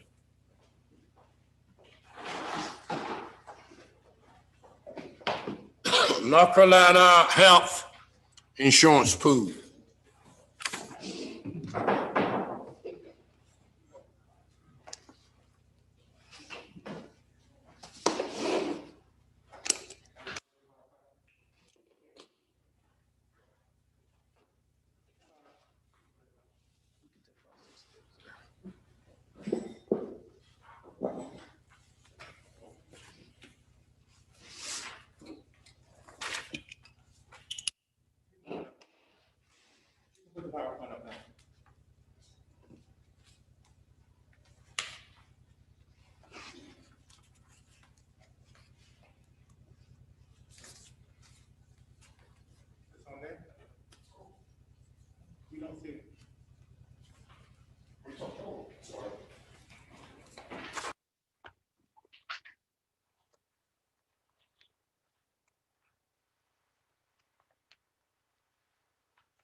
Perfect.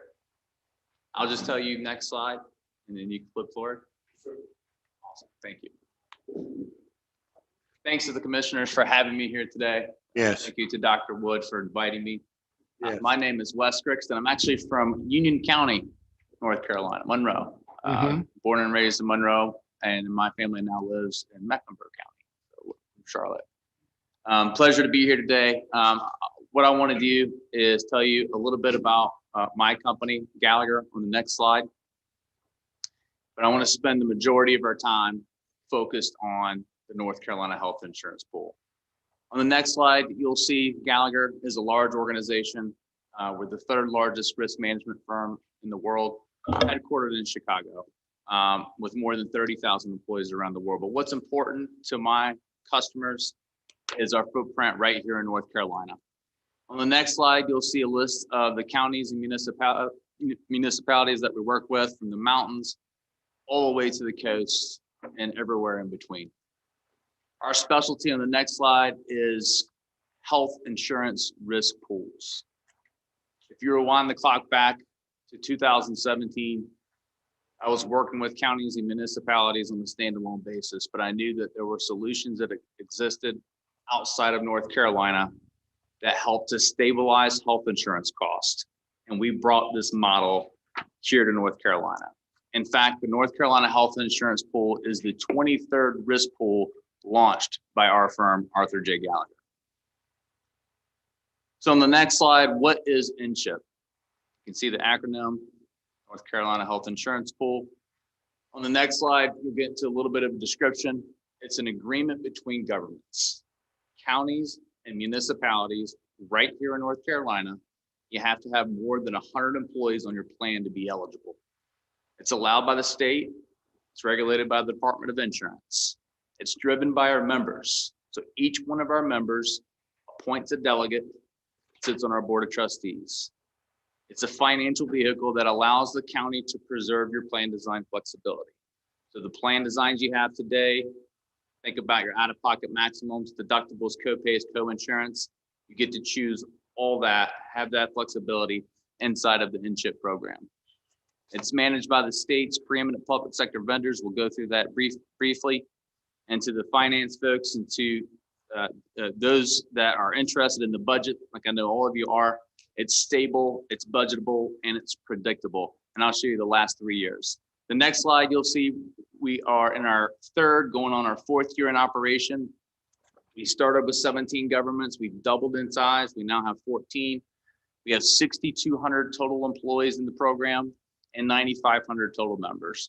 The important thing to remember is the 9,500. So when we're negotiating our pricing deals, we're doing so on behalf of a 9,500 member entity. So rewind the clock back to 2017, we were working with our clients on a standalone basis. Our buying power, our purchasing power was a lot less than it is now as a part of NCHIP. This is the most common question I get on the next slide, who's in? You can see July 1 of 2017, our first 7.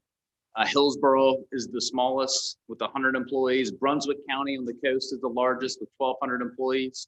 The next year, we added 4 new groups, Caswell County, Macon County, Kernersville, and Oxford. And then this past cycle, we added 3 new groups. Your neighbors, Warren County, to the south of you, Duplin County. And we also added out in the Hickory Valley area, Alexander County. We're now talking to about a dozen groups. Northampton County is one of those 12 that are evaluating NCHIP for 7/1/2021. On the next slide, you'll see the footprint of those that are participating in the NCHIP program. But let's talk a little bit about the model. If you go 2 slides forward. Again, I mentioned the NCHIP board they sit at the top. They're the ones that are driving forward the direction of the program. You can see our operational partners are there in green. Gallagher, my firm, is the benefit consulting firm. McMillan Pate is our accounting firm. Cherry Becker is our auditor, and Pointer Spool is our legal entity. Our preferred carrier is Blue Cross Blue Shield of North Carolina. They have the largest, most robust network of providers in the entire state. They have 180 public entities in North Carolina that are current clients, and it represents over 100,000 members. So when we wanted to align ourselves with the best carrier in the state, we knew it had to be Blue Cross. If you look on the next slide, This is a look at our Board of Trustees. We meet once a month, the third Wednesday of every month. What's important to our group, number one, is reviewing the financials. We got to make sure that the program is running the way that it's designed to run. Now is the time of year that we're evaluating new member partners. And I'll get to this in just a second here, but what I like most about this picture, on the far left, you see the positions, those that sit on the board. And it's a very diverse group of people, from county managers to city managers to finance directors, HR directors. They're the ones guiding INCHIP forward. So every group that comes on has one delegate that sits on the board. So if Northampton County approves to come into INCHIP, you'll have a delegate that sits on the board as well.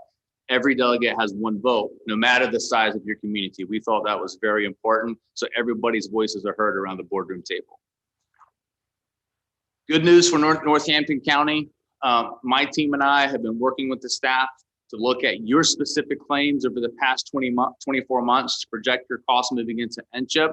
And the INCHIP board has already reviewed and approved Northampton County for membership. If you go to the next slide, you'll see an approval letter. We met on February 24th. We presented 5 governments to our board, and we made a recommendation to our Board of Trustees to approve 4 of the 5.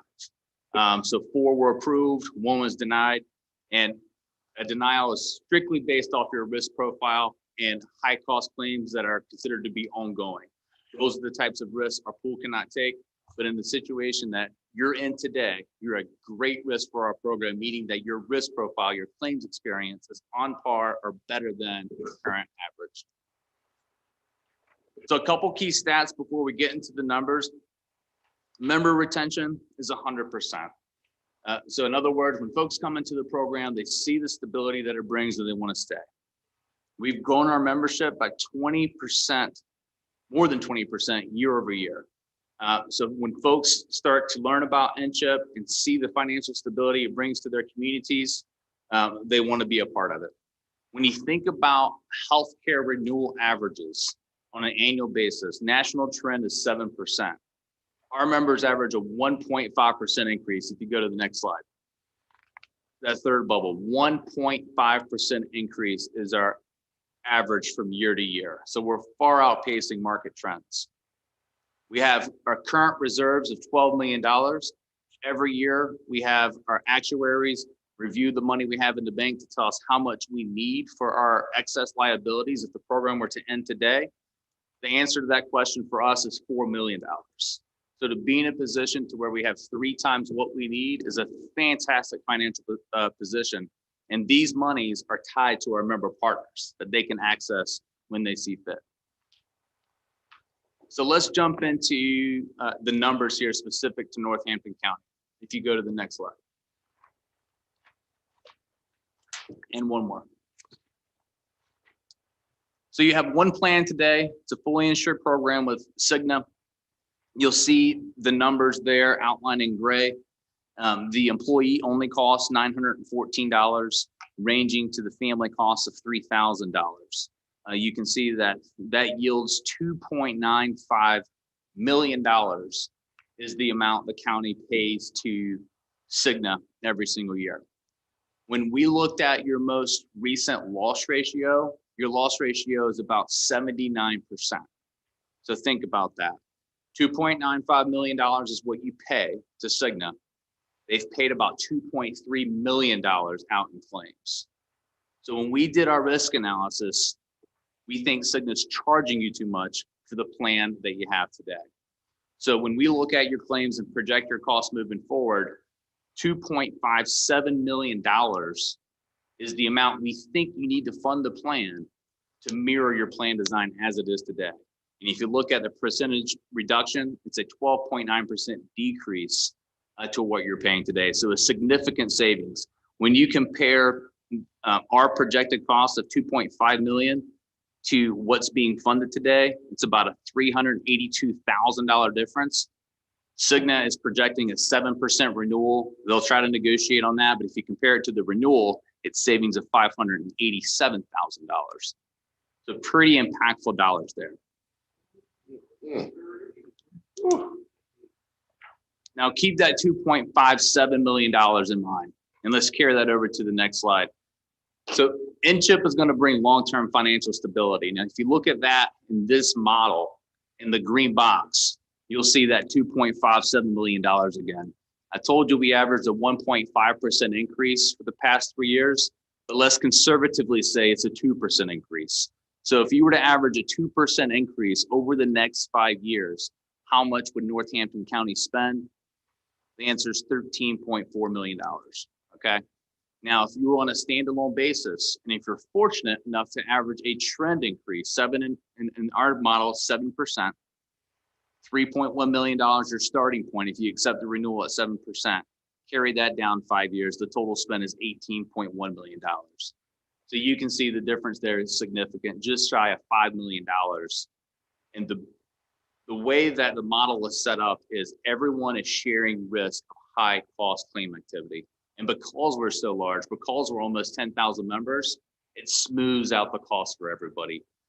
So that's where the predictability and the budgetability of NCHIP comes into play. Now, if we move to the next slide, this is something we've had a lot of conversations about, is the county can retain the ability to contribute how much you want to the plan. And under this model, you're going to see some significant savings to all the tiers.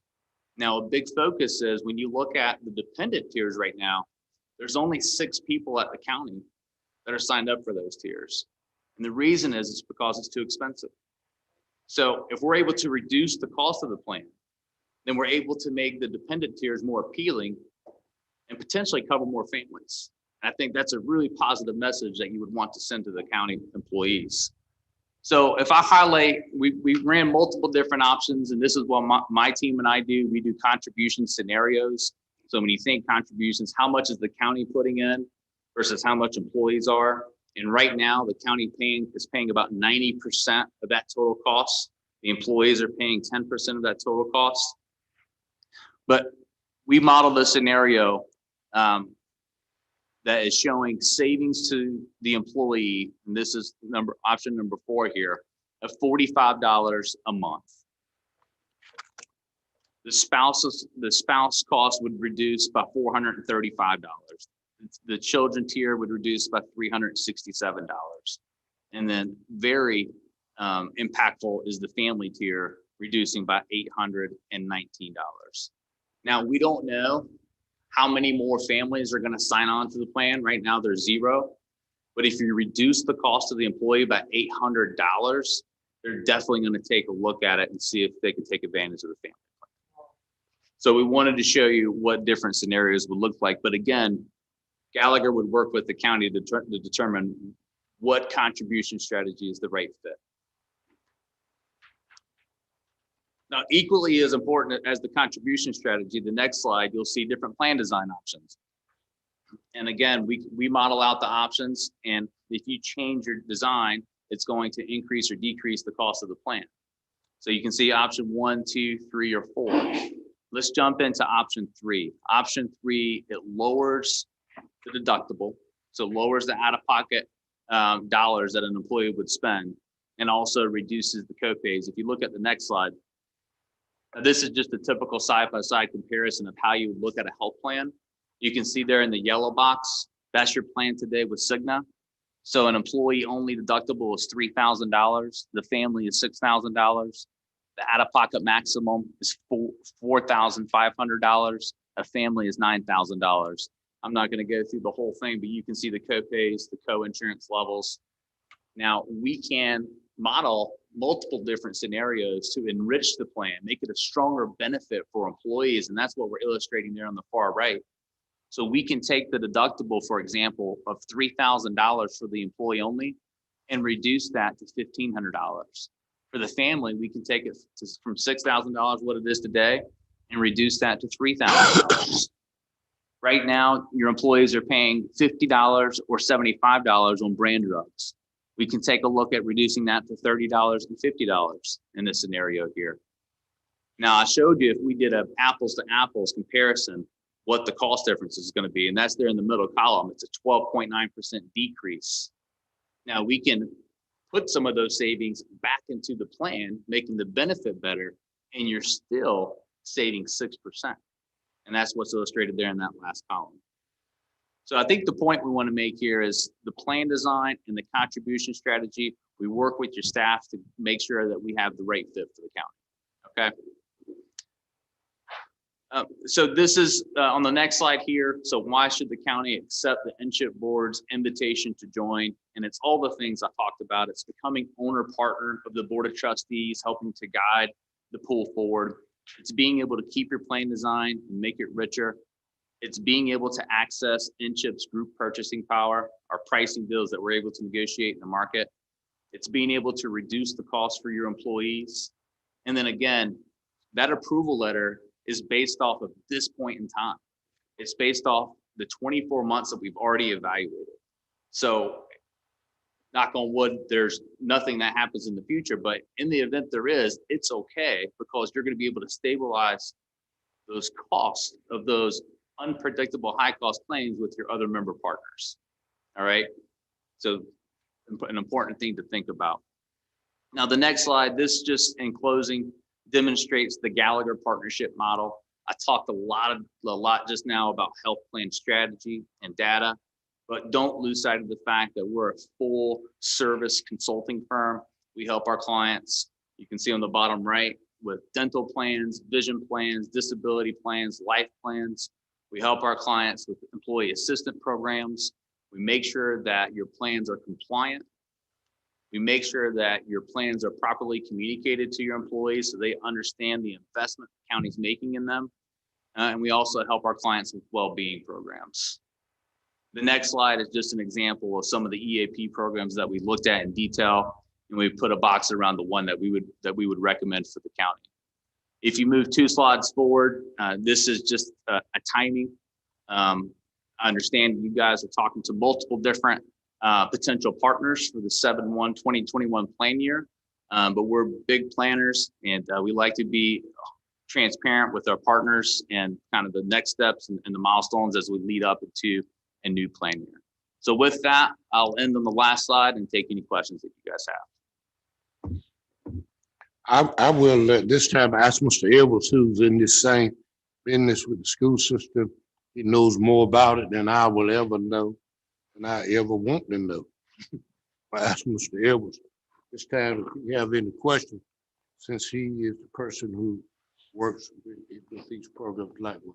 Thank you, Mr. Chairman. Thank you so much for your presentation. I just had a couple questions. So when I look at your 5-year projection proposal and you outline the plans, what type of plan is this based upon? 70/30, 80/20? When I break this model down, I was just trying to look for that in your presentation. Right. So that projection is based on mapping the plan that you all have today exactly the way that it is today. So based upon the same model, is that correct? It's looking at your deductibles, the $3,000 for an individual, $6,000 for a family, the co-insurance levels at a 20%, co-pays the way that they're structured today. So that model is simply mirroring your plan design.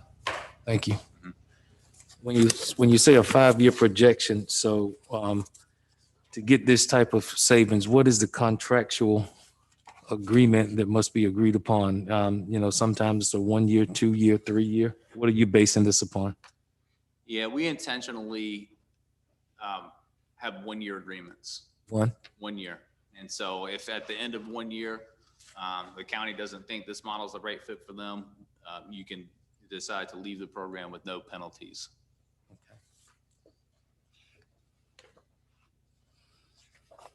Mr. Edwards, you got any more questions? Yeah, just looking through it and digesting it all, and Now, other board members? It's just Kind of look to Mr. Edwards to put that. Yes. I know that whenever we have a change, it's important for our employees to have time to hear the information, to digest it, to meet with their families, and to make their decision.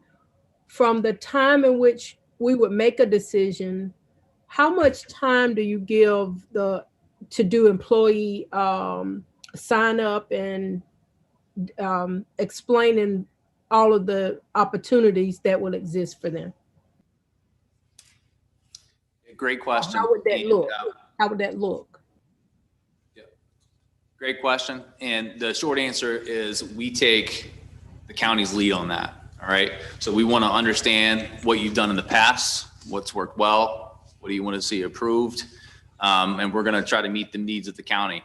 I will say most of our groups, they'll start their open enrollment employee education campaign as early as mid-April. Some groups start early May, and all of our groups are done with their campaigns by May 31st at the latest. So that 6-week window, really mid-April to late May, is kind of the sweet spot.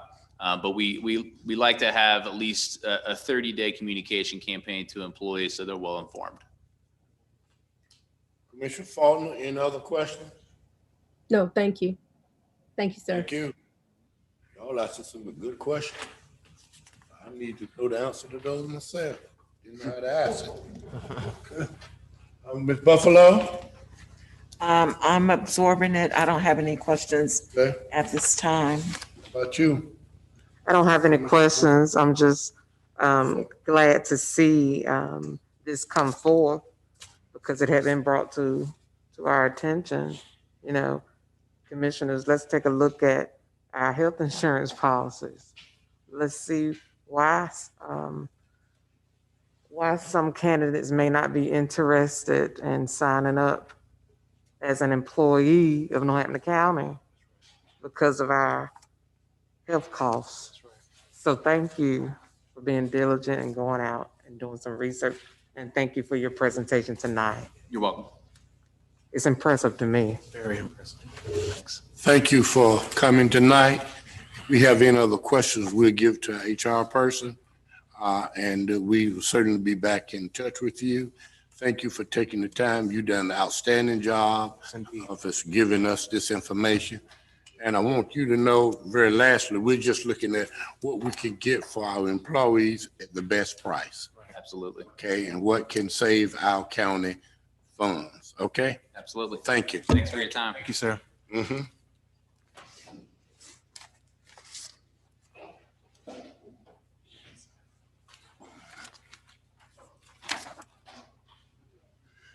Board members, at this time, we'll move to tax matters. Kathy Butler, Tax Administrator.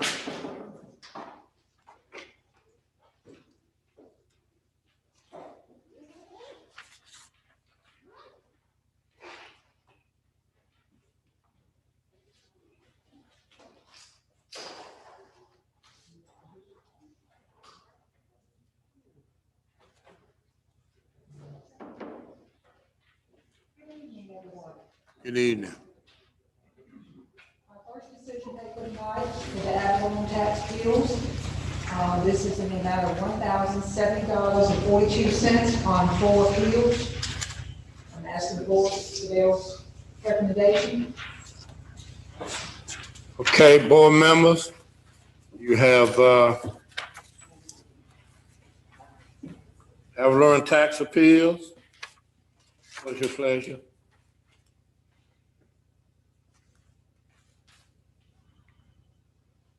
Board members, we want to go home. Mr. Chairman, I move approval for the release of refund of the ad valorem tax appeals in the amount of $1,070.42. Thank you. Could I have a second? Second Buffalo. Second Buffalo. Any questions in discussion? All in favor, let know by you saying aye. Aye, Buffalo. Aye. Aye, Boone. Thank you. My next. Aye. I'm waiting for committee. Okay, ayes have, motion is carried. Continue on. I apologize. My next decision paper is on motor vehicles bills. The first decision paper is on 14 appeals in the amount of $623.01. Thank you. What is your pleasure, board members? What's your pleasure? Mr. Chairman, I move for the refund for motor vehicles in the amount of $623.01. Second. Moved and proper second by Commissioner Boone that we will refund 62301. Are there any questions, any discussion? None noted. All in favor, let it be known by you saying aye. Aye. Aye. Ayes have it, motion is carried. Thank you so much. My last decision paper is again on motor vehicle fuels. I have 10 fuels in the amount of $489.21. Okay, board, what is your pleasure? And I might have said the last number wrong. It was 62301. Okay. You said it. Continue on. Okay. Chairman, I moved for the refund, for motor vehicle refund and adjustments in the amount of $489.21. It was made a motion. Can I have a second? Have a second? Second. Second by Commissioner Boone. 489.21. Any question and discussion? All in favor, let known by you sign aye. Aye. Aye. Faulkner. Ayes have it, motion is carried. Thank you so much. Okay. Thank you. Thank you, ladies. Thank you. Long evening, long evening. Yes, sir. At this time, we're going to ask Tamika Green, our finance officer, please come forward. Good evening. Tonight, I have the monthly financial report for January 2021, 7th month into our fiscal year. And at this point, we're going to have brought in over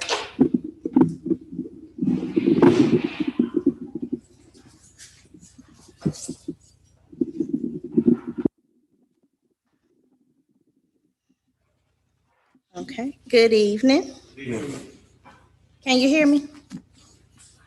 Okay. Hear you. Tonight, I have the monthly financial report for January 2021, which is the 7th month into our fiscal year.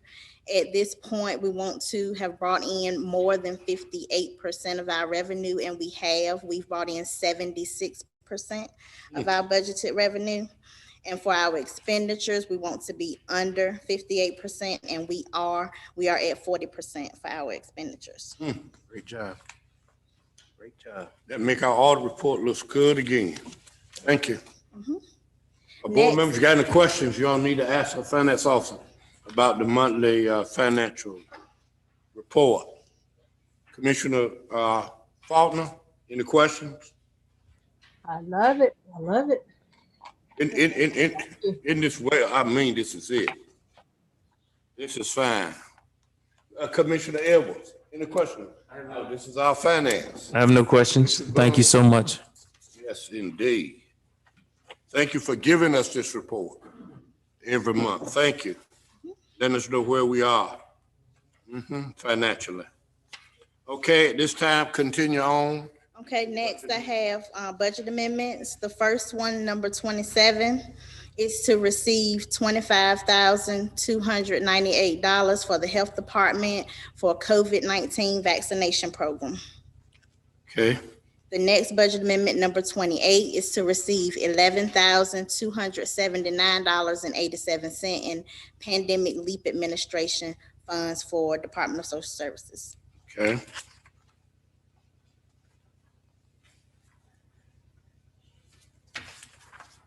Those are the only two? Yes. You've heard our finance officers give us those two budget amendments, 28 and 27. Okay. Are there, what is your pleasure, board members? Call for motion. I might make a motion that we approve the amendments 27 and 28 as presented by our finance officer. Second. Moving properly second. Second by Boone that we would approve the budget amendments as given. These are increases in our budget. Are they ready for your question? Any question, any discussion?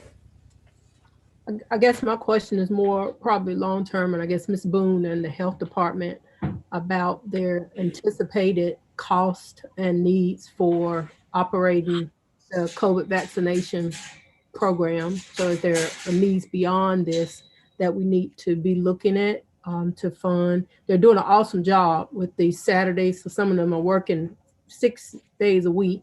And so I really appreciate the hard work they're doing. Just want to make sure we have enough to cover what's needed there.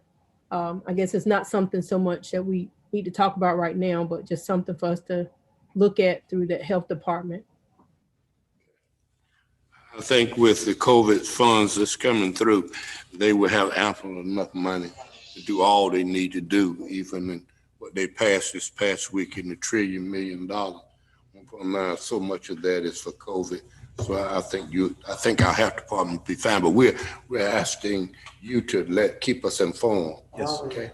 And just to add this to it, when we met last week, the health board, we've already started looking at the budget, and even County Manager Jackson has already provided I would say like a template plan for us to go by. And we pretty much given it an okay. So okay. We're looking good. Thank you. As a matter of fact, I met with Director Smith yesterday about his budget, and we're projecting a $13,000 cost savings from the previous year. Thank you. Savings. Thank you. Now, I ask again, any other question or discussion? All in favor, let known by you sign aye. Aye. Ayes have it. Motion is carried. Thank you, Commissioners. Next, I have 2 lease agreements for Pitney Bowes, one for the Finance Office and one for the Department of Social Services. These leases are for the mail machines in those 2 departments. And we are under a larger contract with the state of North Carolina, and they just renewed their contract with Pitney Bowes, and we got updated lease amounts for that. Right now, Finance with this updated lease is going to be $316.97 per month, and that will be a total of $1,548.36 in savings per year. For the Department of Social Services, the payment will be $291.28 per month, and that will be a total of $3,236.64 in savings per year. Thank you. County Manager, all these folks coming tonight with savings. I don't understand. Yes, sir. Every report tonight have not been asking for Yes, sir. new money. It's savings. Yes, sir. Commend you for bringing us report that every dime counts. That's right. Are there any questions y'all need to ask her before we approve, give her approval? Any? Mr. Chairman, I move approval for the Pitney Bowes contract for social services and also for the finance department. Been moved and proper second that we approve the contract, Pitney Bowes contract. Any question, any discussion? All in favor, let known by you sign aye. Aye. Faulkner. That motion is carried. Continue on. Okay. And next, I have the audit contracts for fiscal year 2021 with Thompson, Price, Scott, Adams. The tourism audit will be a cost of $5,250 for the 2021 audit. And for our general audit, it will be $76,000, which is $1,000 higher than our previous audit. But this is due to the Governmental Accounting Standards Board passing 3 new statements that will have to be implemented into the 2021 audit this year. Thank you.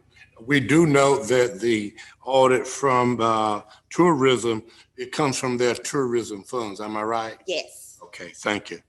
Board members, any other questions you need to ask? As we move forward, this is what I'm talking about, moving forward, people. Being accountable. Could I have a motion that we continue? Could I have a motion? I'm waiting, folks. I make a motion that we approve the audit contracts Okay, presented by our finance director. have a second? Been moved and proper second that we approve the contract. Any question? Discussion? Were there any other bids? No, no, No, ma'am. ma'am. No, ma'am.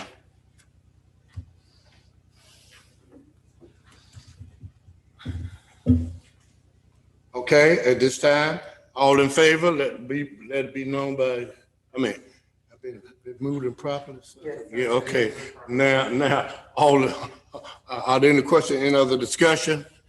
If not, all in favor say aye. Aye. All opposed?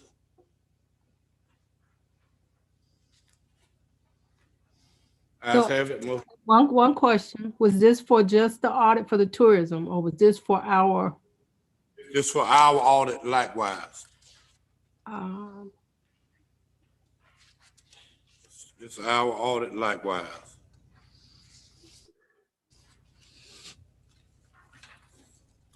I'll ask for the vote again. All in favor, aye. By Buffalo. Aye. y'all know where I stand on these, Okay, well, just make your vote so we can go on.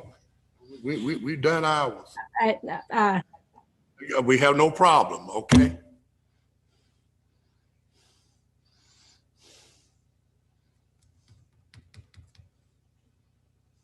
All opposed, nay? I voted. Okay, ayes have it, motion is carried. Be blessed. I'll talk to you more about this a little later, because I know how you feel about that, but I'll talk to you about why we need to go on and why this company is a company that everybody's using in this area. I need to talk to you about some things they need to do with our finance department to make sure that we continue to make the improvements that we need to make. At least one more year, I think, before we even do it, but I still think they would get it if we were even to send it out. The only thing they were asking for, the $1,000 more, and that is required because every auditor now has more to do because of the feds, because of the regulations. And that is why it is just $1,000 more. Okay, at this time, where am I? Proclamation. Proclamation. I'm gonna ask Geneva if you'll do this for me.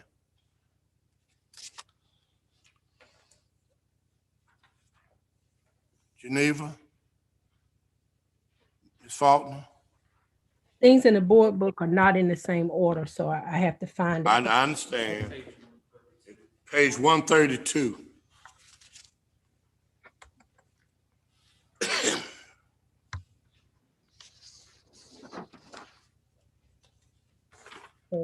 Just give me 1 second. Okay, help yourself. Okay, It's all, I'm there now. I'm sorry, because I've just been hopping all over the screen. Okay. Northampton County Board of Commissioners proclamation in honor and memory of Josephine Tyner Dunn. Whereas the citizens of Northampton County lost a dedicated public servant with the death of Josephine Tyner Dunn on February 27th, 2021. Whereas born in Northampton County on April 14th, 1952, to the late Joseph Tyner and Mary Tyner, Josephine attended Willis Hare School and graduated from Northampton County High School East, and thereafter pursued post-secondary education at Shaw University and North Carolina Central University.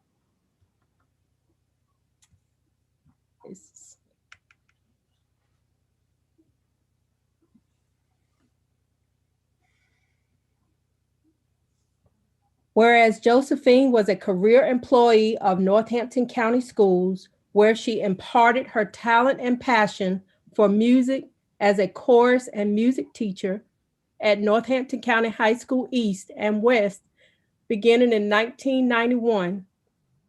Whereas Josephine transitioned to administration roles within Northampton County Schools, beginning in 1996, and continuing into 2020, where she served in multiple principal and leadership capacities at Northampton County High School East, Jackson Eastside Elementary School, Gaston Middle School, and Conway Middle School. Whereas in July 2020, Josephine was sworn in to the Northampton County Board of Education, where she continued to champion the advancement of Northampton County schools until her passing. Whereas over a generation of county students has reaped the benefits of her capable leadership and tireless contributions to public education.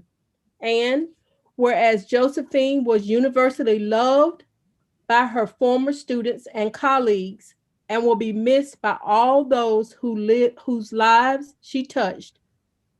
Now, therefore, be it proclaimed that the Northampton County Board of Commissioners respectfully honors the life and memory of Josephine Tyner Dunn and express sincere sympathy and condolences to her family during this time of great personal loss. Be it further proclaimed that the board expresses on behalf of the citizens of Northampton County deep appreciation and gratitude for the gifts of time, ability, and commitment given by Josephine Tyner Dunn in educating and advocating for the youth of Northampton County. This, the 5th day of March 2021. Geneva Riddick Faulkner, Vice Chair, Northampton County Board of Commissioners.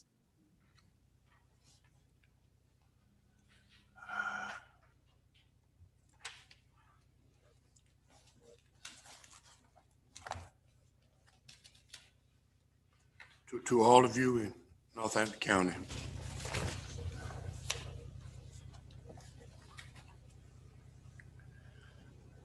thank you for all the calls, telephone calls. Thank you, commissioners, for being at my house, coming to see us. Thank you for all that you've done. Thank Northampton County citizens for all that you've done to let the family know how much you care about us. To be honest with you, we're really surprised. But thank you.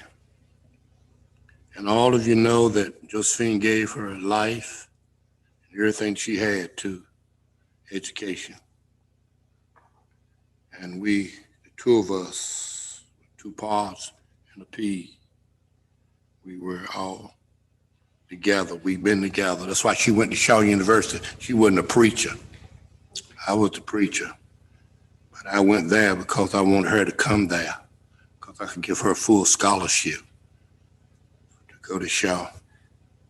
Both of us left Shaw, went to work, and then decided we'd go to graduate school. Both of us enrolled in graduate school together. Not only that, but Josephine was a great music teacher, church in which I pastored for over 38 years. She was in charge of the music. And I had one of the greatest 5 choirs in the church. Thank you so much. Thank you, Commissioner Faulkner, for reading, and thank you for support as Vice Chairman. Now we have another proclamation that we need to read. Is that another one? There is. At this time, we're going to ask for approval of proclamation for Ms. Dunn. Mr. Chairman, I move approval of the proclamation in honor and memory of Josephine Tyner Dunn. Second. Been moved and properly second that we would approve the proclamation that's been given by this board. Thank you, board. All in favor, let it be known by you just saying aye. Aye. Aye, Buffalo. All opposed? Nay. Ayes have it. Motion is carried. Amen. County Attorney, will you give me the? Yes, Mr. Chairman, thank you. I'll be brief. This is a proclamation, a proposed proclamation.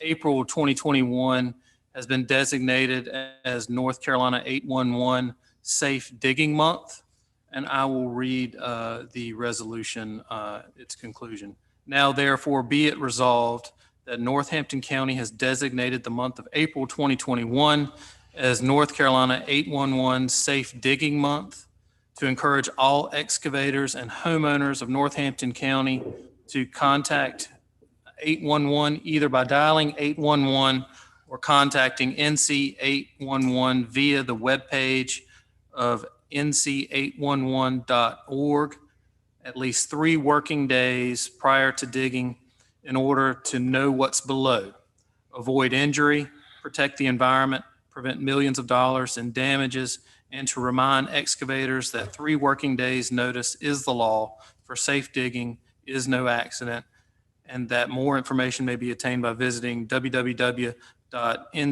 www.nc811.org. Thank you. What is your pleasure, board member?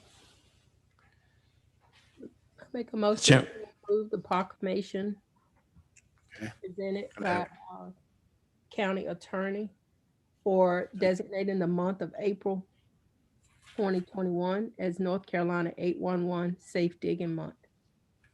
Thank you. Second, Second. Commissioner Boone, at this time, any questions in the discussion? All in favor, let it known by use your sign, aye. Aye, Buffalo. Aye. How far? Ayes have it, motion is carried. Thank you so much. Let us move right along to board appointments to the citizens of our county. Now you have the opportunity, unlike you've had before. And if you have had it, that's fine. We have a list of 8 board appointments that we desire to make.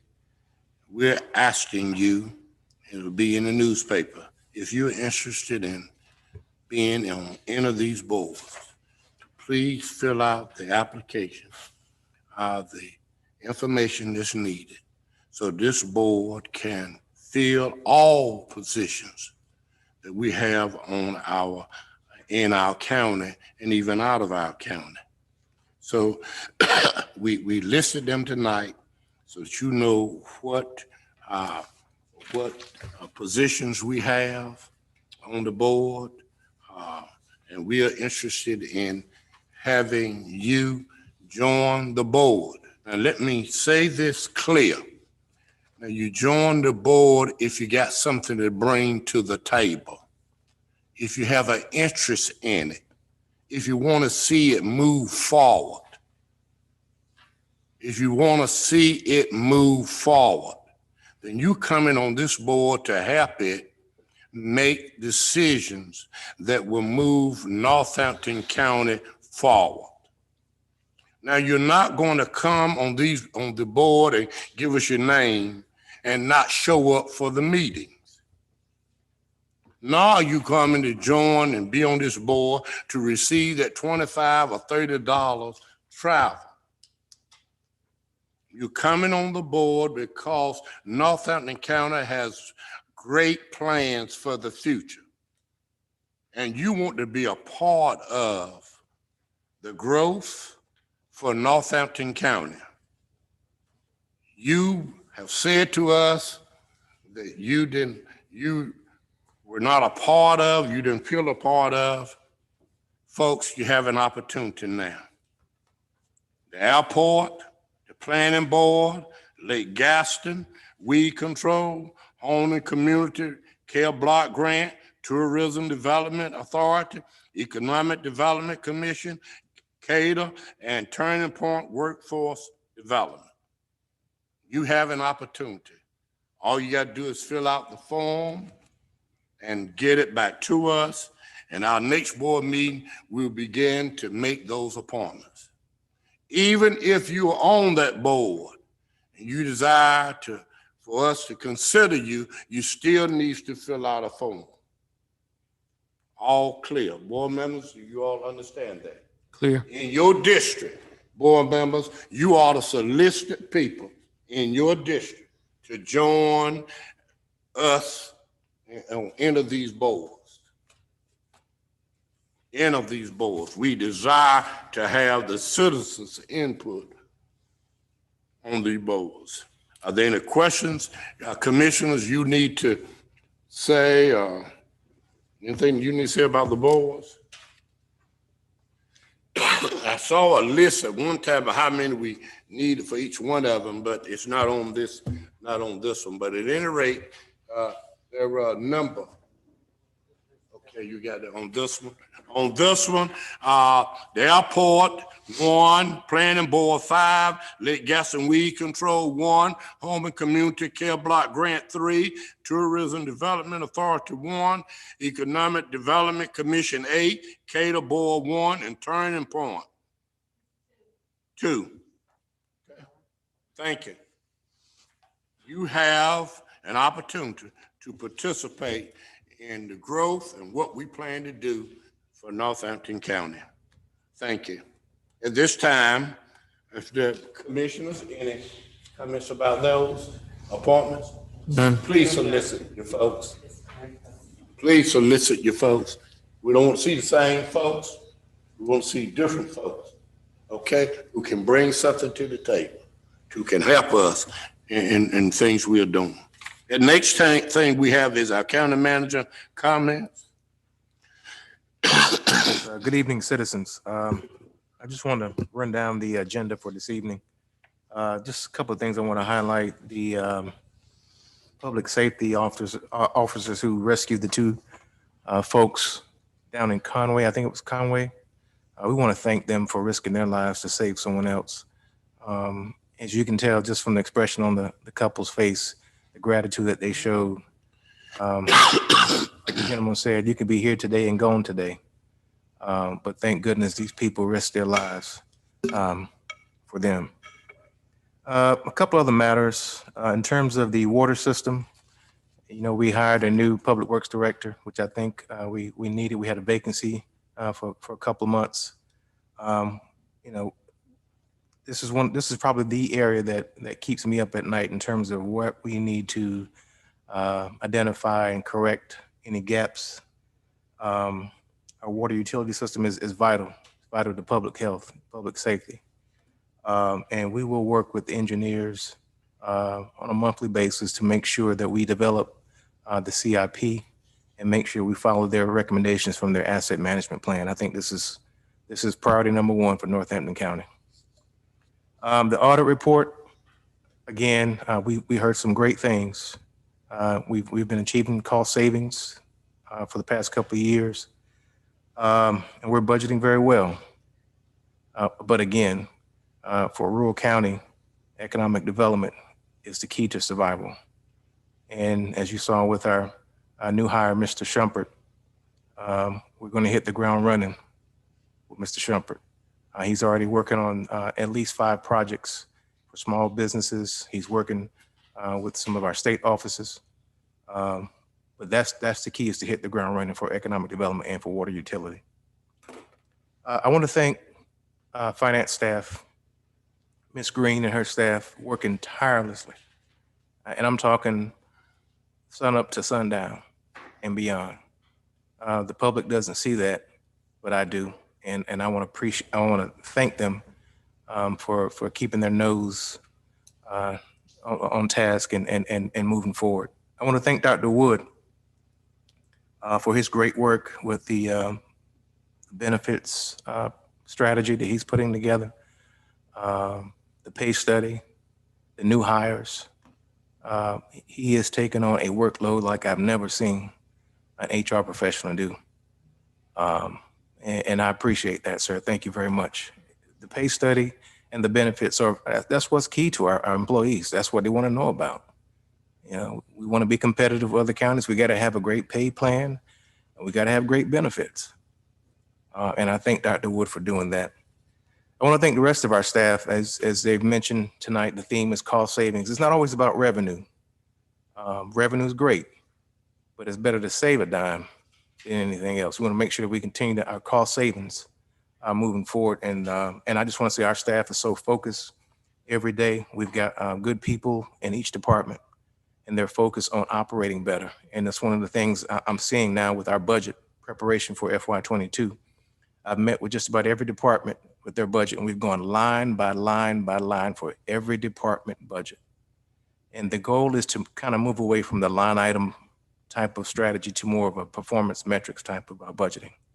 That way we meet every month and we go over their budget every month to see where they are in actual expenditures. And I thank the employees for coming to these meetings and bringing ideas to the table so we can achieve cost savings. That is vitally important. And again, Mr. Tyne, I want to thank you for your support. And I want to extend my sympathies to the Tyner family. I've only met Ms. Dunn on a few occasions, but you know, there's an old saying in where I grew up in Columbus County, the best way to determine someone's life and their impact on others is to see what they invested in their children. And to see your nephew, her son, playing the drums at her homegoing service when he could have been, you know, sitting with the family, but because he felt that was his duty, that spoke volumes about how he was raised. And to see your niece also perform in the service, it just goes to show you what she poured into her children. And that's very telling. Thank you, sir. Thank you. Thank you. We appreciate you, County Manager. We appreciate you leading us.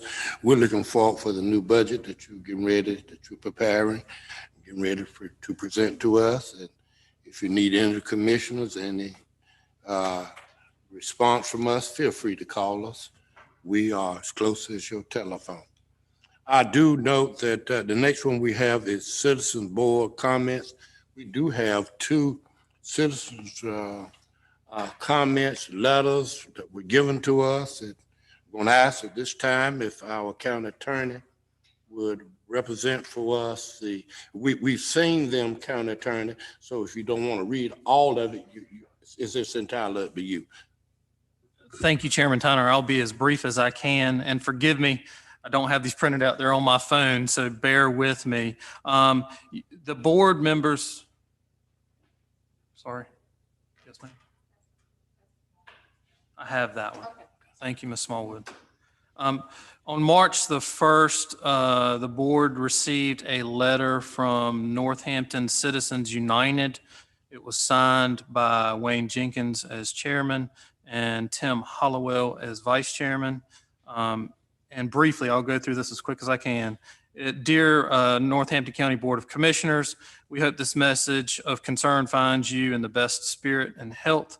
On behalf of Northampton Citizens United and other concerned residents of our county, we are submitting this letter to request that you adopt the enclosed resolution for pure district county commissioner elections and decennial census redistricting to the guarantee of our constitutional right to one person, one vote. And they say the purpose of this is necessary to ensure fair and equitable voting process by correcting the gross inequities in population representation and registered voters within the current 5 commissioner districts which have not been withdrawn since 1965. We believe that this issue is germane to ensuring that all citizens of our great county have an equal opportunity to be heard on various issues, and that equity is established and maintained through the democratic process that has been granted to each of us by the United States Constitution. Then they, as you all have seen, they presented a proposed resolution to support their call for redistricting and voting changes. And they conclude by, bear with me,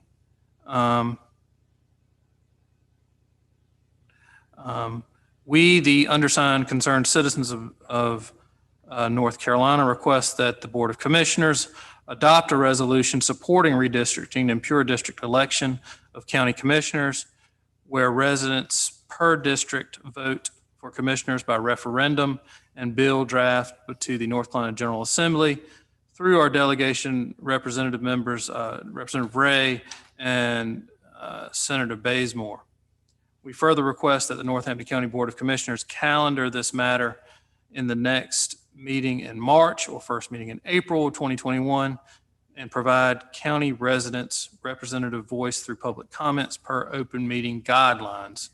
Thank you in advance for your consideration and attention to this matter of great concern.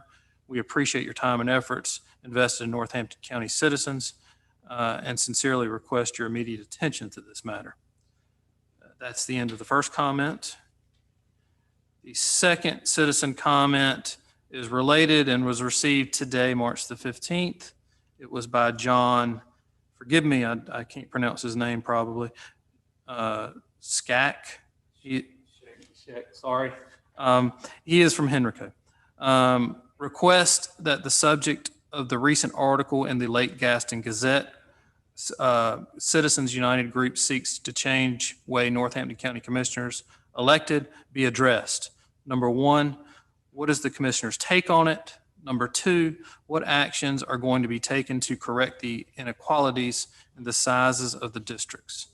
Per the article, the districts were established in 1965 and the 2020, I'm assuming he said census, but the 2020 indicated major inequality in District 5 in relation to the other 4. Also at large in lieu of pure district voting. Thank you. Mr. Chairman, that's all I have. Thank you. Thank you. We received a letter, and we're certainly appreciative. We want to receive any information that we can get from citizens, for we love to have citizens' input. But let me speak now as chairman of this Board of Commissioners. We are in no position at this time to change any districts in Northampton County. They were done in 1964. They were done not by us, 65, in 1965, and they were done then. And now, all of a sudden, you want them changed. Let me say to you that in 1959, right here in Northampton County, blacks were denied the opportunity to vote if you could not read the preamble to the Constitution. Let me say it one more time. We were not allowed an opportunity to vote unless you could read the preamble to the Constitution. Ask me how I know, because I was born. I was walking around, I went with my mother. When she went to vote, my father could not read the preamble to the Constitution, so he could not vote. The sadness on his face. That's why he said, children, my children gonna get an education. I will not have my children not have an education. Want you to know that until 1959, we were denied that opportunity. But there was a lady who carried this county to court. And the Supreme Court made a ruling for Northampton County that we would have the opportunity to vote without reading the preamble to the Constitution. I want you to know that I marched in Northampton County so that we could get the right to vote. My home church, Nebo Baptist Church, was burned to the ground because people desired us not to have an opportunity to vote. Dr. C. Melvin Creaser was pastor. He had all his congregation marching up and down the streets of 158, 258, along with some other folks. Your daddy was a part of it. Mr. Boone was a part of it because we wanted opportunity to vote. Let me give you some more history. We had an all-white Board of Commissioners. We had an all-white Board of Education. These are facts. We begged the commissioners at that time we beg them to please give us an opportunity to vote. Because if you give us an opportunity to vote, we will have someone to represent us, because we were going out to campaign. We were going out to campaign. But the commissioners turned us down. I was 12, 13 years old. They turned us down. And the only way we were able to vote is because we went to Raleigh, and the legislators gave us 2 positions. And because of those 2 positions, Mr. Jack Faison, the pioneer who made it possible for me to sit in this seat, Mr. Jack Faison was elected to the County Board of Commissioners. Mr. James Jones, likewise, they did the same thing for the Board of Education, extended the number so that we could have a voice. We wouldn't even done all of that if they would have let us vote. But they did everything they could in North Anthony County to keep us from voting. The district set up right now was set up by those who desired at that time to keep it the way they desire for it to be. But time changes. Education changes things. Education changes things. Because then blacks began to go and register to vote. We registered, we registered, we registered. We went door to door to door, registering people to vote. We didn't ask them to change the district. We didn't ask them to make a district for Garrisburg. We didn't ask them to make a district for Rich Square. We accepted the districts as they were. And because we accepted those districts as they were, we went out to work. We went out to bring black people and white people together. You call it going out, campaigning. Campaigning. We campaign. All of us on this board, we campaign. And from my position, if you desire to make those kinds of changes in North Anthony County, and I'm just one commissioner, but I think these other commissioners understand it because they understand the history. First of all, you got to bring us more than the signatures of 2 people. 2 people. One was the county manager. And if he really wanted things to change, he was county manager, what, 13 years? Why didn't he get the people, the Board of Commissioners, to make the changes? Why now? Why now? For 13 years, he was county manager. Why didn't it come up that it needed to be changed?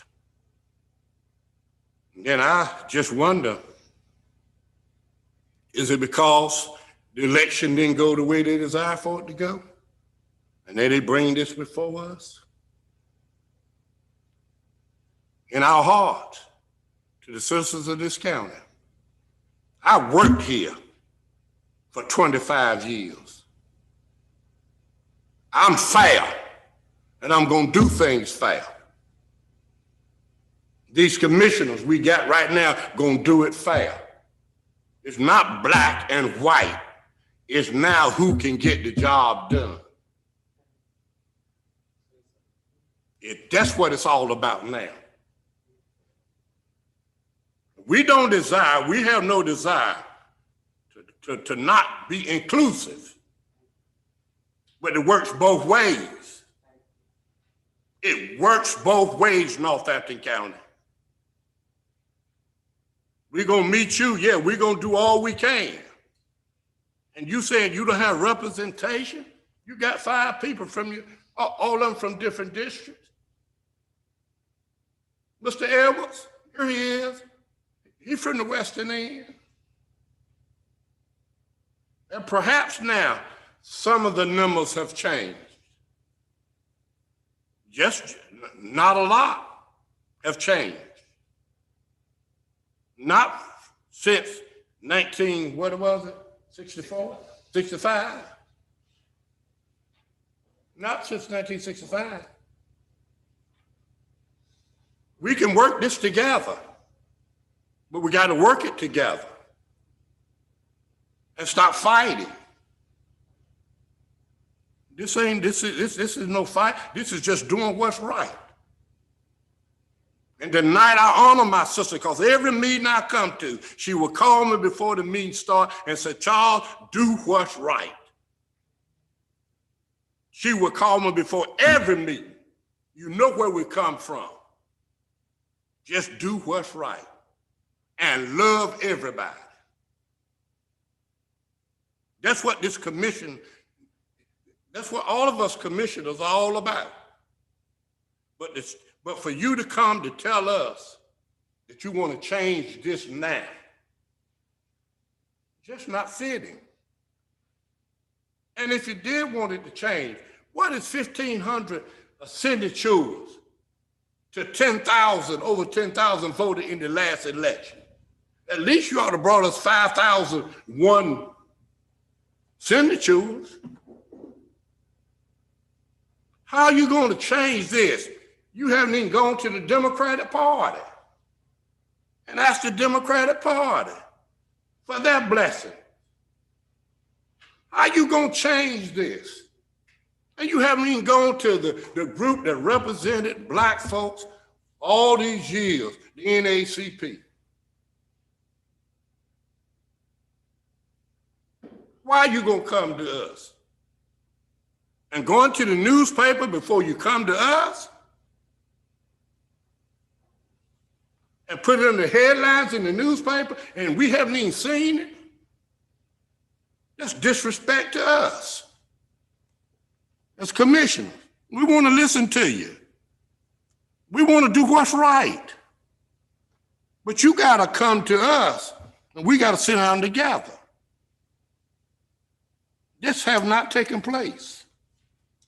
So to answer your question, we are doing absolutely nothing.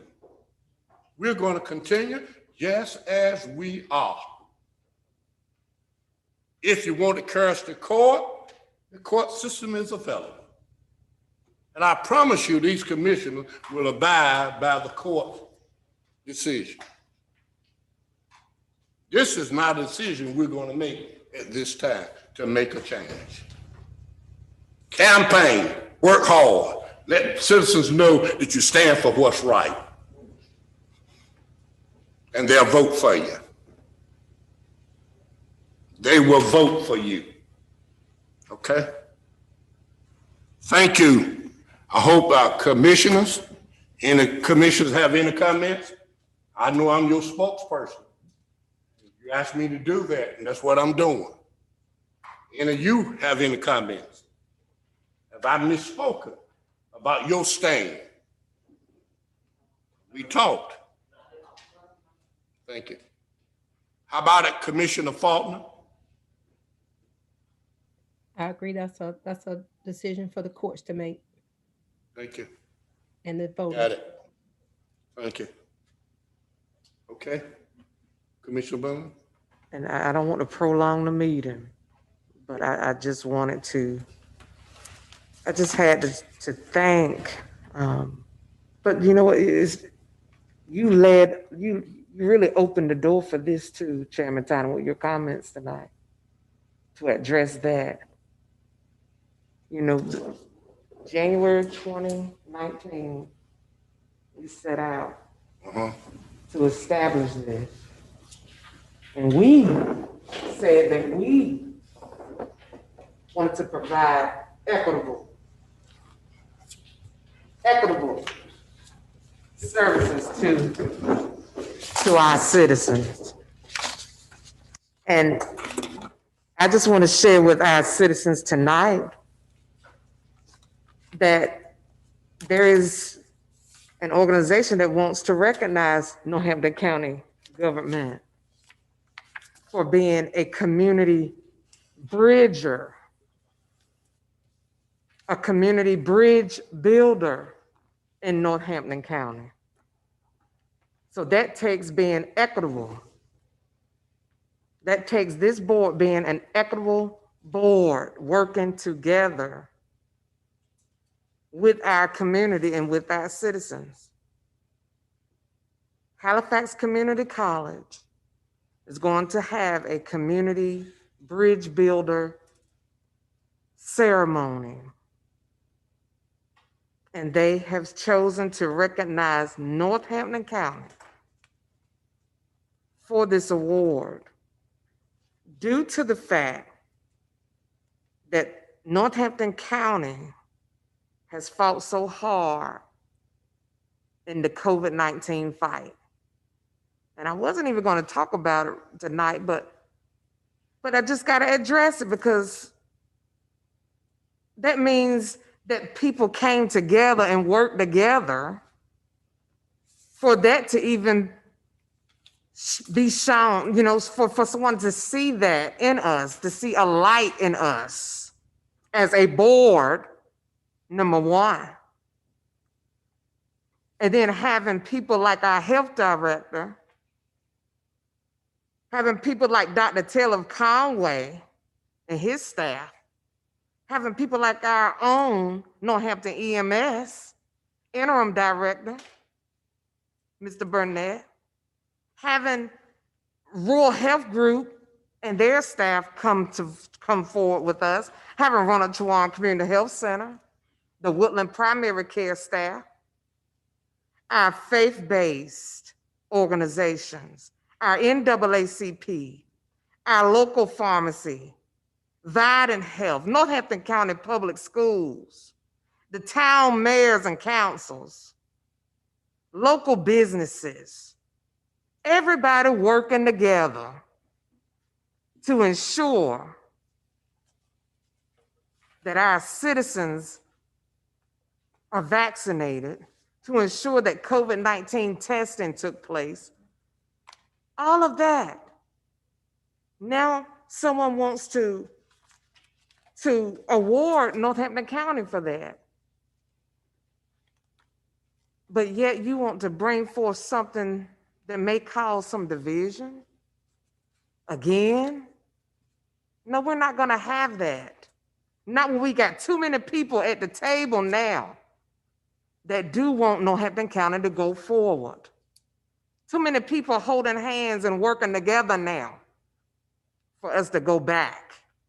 And so Chairman Tiny, yes, sir, we're gonna stick with you and we're gonna stand with you. And Northampton County citizens, thank you. Thank the Northampton County Health Department. Thank those that you see that have been out here for a year working in this COVID-19 pandemic. Thank them for going out risking their lives in homes where someone I know, you know, we all know that people were probably already carrying that virus, but yet they went in and did that test, risking their lives. Thank them. And let's keep up the fight, people, together as a community. Let's keep working together as a community. Those are my comments tonight. Thank you. Mr. Edwards, we having comments now. Yes, sir. Okay, are there any comments you'd like to make at this time? Yes, sir. So we're on comments, Mr. Chairman. That's where we are. We're on comments. Mr. Chairman, thank you for your comments. And I would just like to echo to the citizens. And when you look at, and thank you for that theme, Commissioner Boone, Bridge Builder. And so I will sum up the poem by Will Allen Drumgoole. You know, the poem goes, an old man going on a long way. The bottom line is, came at the evening cold and gray. The name of the poem is The Bridge Builder. And to our community, thank you for having us as your bridge builders. And it ends, the builder lifted his old gray head. Good friend, in the path I have come, he said. There followed after me today a youth whose feet must pass this way. This chasm that has been is naught to me. To that fair-haired youth may a pitfall be. He too must cross in the twilight dim. Good friend, good friends, good citizens, I am building this bridge for him. So when you look at the pioneers that have paved the way, thank you, Chairman Tyner, the bridge that they built, fighting for social injustices throughout this land. The bridge building continues. We will continue the good fight. We are accessible. Please call us. And thank you for allowing us, Northampton County, to be your bridge builders. And in that same vein of bridge building, there was another bridge built today in Northampton County schools because for the first time in almost 1 year, children attended school. Let me say that again. And that was a plight of togetherness, the vision of our superintendent, Dr. Chambly, the vision of the governor, the vision of this board of commissioners to bring children back to school because we know what value an education holds. And 1 year ago, tomorrow will be the anniversary of this pandemic that we're living in, when big businesses and schools shut down. They're back, and in the old sitcom, Welcome Back, Kotter, we welcome our children back to school. And I wear this t-shirt in their honor because today another bridge was built because our children are back in school. Thank you, Mr. Chairman, for allowing me to add these comments. Thank you. Let me add to you, without education, we cannot make it. We gotta have education. Absolutely. I want to say that loud and clear. Education makes the difference. My dad used to say, what you got in your head, they can't take it out. That's right. Education makes the difference. That's what we got to make sure, that we have people in our county who's educated, that will receive an education, then they will know how to make decisions. Ms. Buffalo. Good evening. Thank you, Chairman Tyner, for your comments. I do support you wholeheartedly in what you've stated. My question is why now? Why now? And of course, I echo the comments from my commissioners, Wilson and Edwards. And I'd like to report that on Friday, the town of Seaport will host its monthly food distribution at Bethlehem Baptist Church. That's what we do. Host a COVID-19 clinic at the town hall. That's what we do. Until 4. Another bridge. Those are my comments for this evening. Thank you. Thank I you. want to thank you for people in Northampton County have not been hungry. Amen. People in Northampton County, this total county, have not been hungry, have not been without food. This commissioner board has made it possible that food will be distributed in Northampton County. Another example of bridge building, Mr. Chairman. To the citizens of Northampton County, we want to make sure that your children were fed. The school system make sure the buses were there to bring food to your houses because we care about the people in Northampton County. Thank you, Ms. Buffalo, for being in the food bank, for volunteering, helping us, and keeping up with the dates and so forth. Thank you. At this time, Commissioner Faulkner. Good evening, everyone. I would like to remind the citizens of Rich Square and those who did come out to Rich Square about a month ago in February to get their first vaccination, that on Saturday, March the 27th from 9 to 11, the second vaccination or the second dose will be administered. They said there's no need to call for an appointment, that they will call you. So pay attention to those 534 numbers if you don't have it saved in your cell phone. And if you have not gotten a call by that, at least by that Thursday, you want to make sure you haven't missed it and they have your correct number. But they said that they will call you with an appointment. It will be, the times will be between 9 and 11 on Saturday, March the 27th. And that's for all that had their first vaccination at the Rich Square Center. Um, I want to thank everyone for on this board for continuing to work together for the betterment of all citizens of our county. And just know that none of us are better than or less than any one of us. And we consider that as a board. We fight for all the citizens, regardless of color, regardless of gender, regardless of any identification that you may identify yourself with. We fight for you all. Because together, Northampton County is a county. It's not a Northampton County for one set of people. And we recognize that. And when we make decisions, it's for what's best for all citizens of Northampton County. If you don't agree with any decision that we've made, please come to the board and share your opinions. Please fill out applications to sit on boards so that we may hear what your voice is. Come before us and talk to us. You might can't come physically because we still are practicing and limiting the number of people, but we don't limit your voice. There's never been a limit. So you can send your emails. You can call and transcribe if you don't know how to email. Call the county manager's office and leave that message with the secretary. And she surely gets it to our board and to our attorney so that we can hear it. Your voice is heard.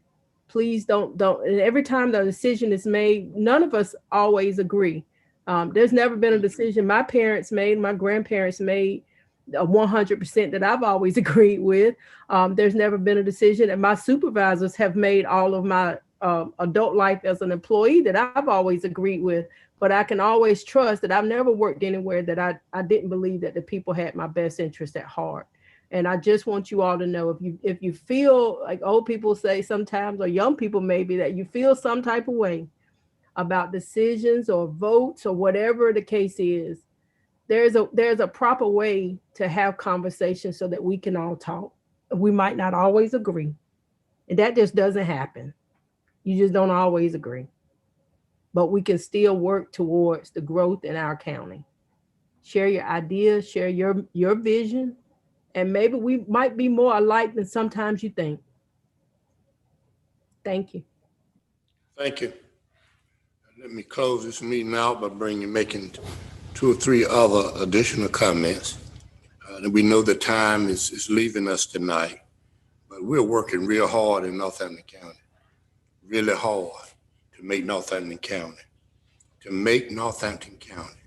a better place. We ask all of our citizens, just work with us. Just give us an opportunity. You saw from the audit report, we're not throwing your money away.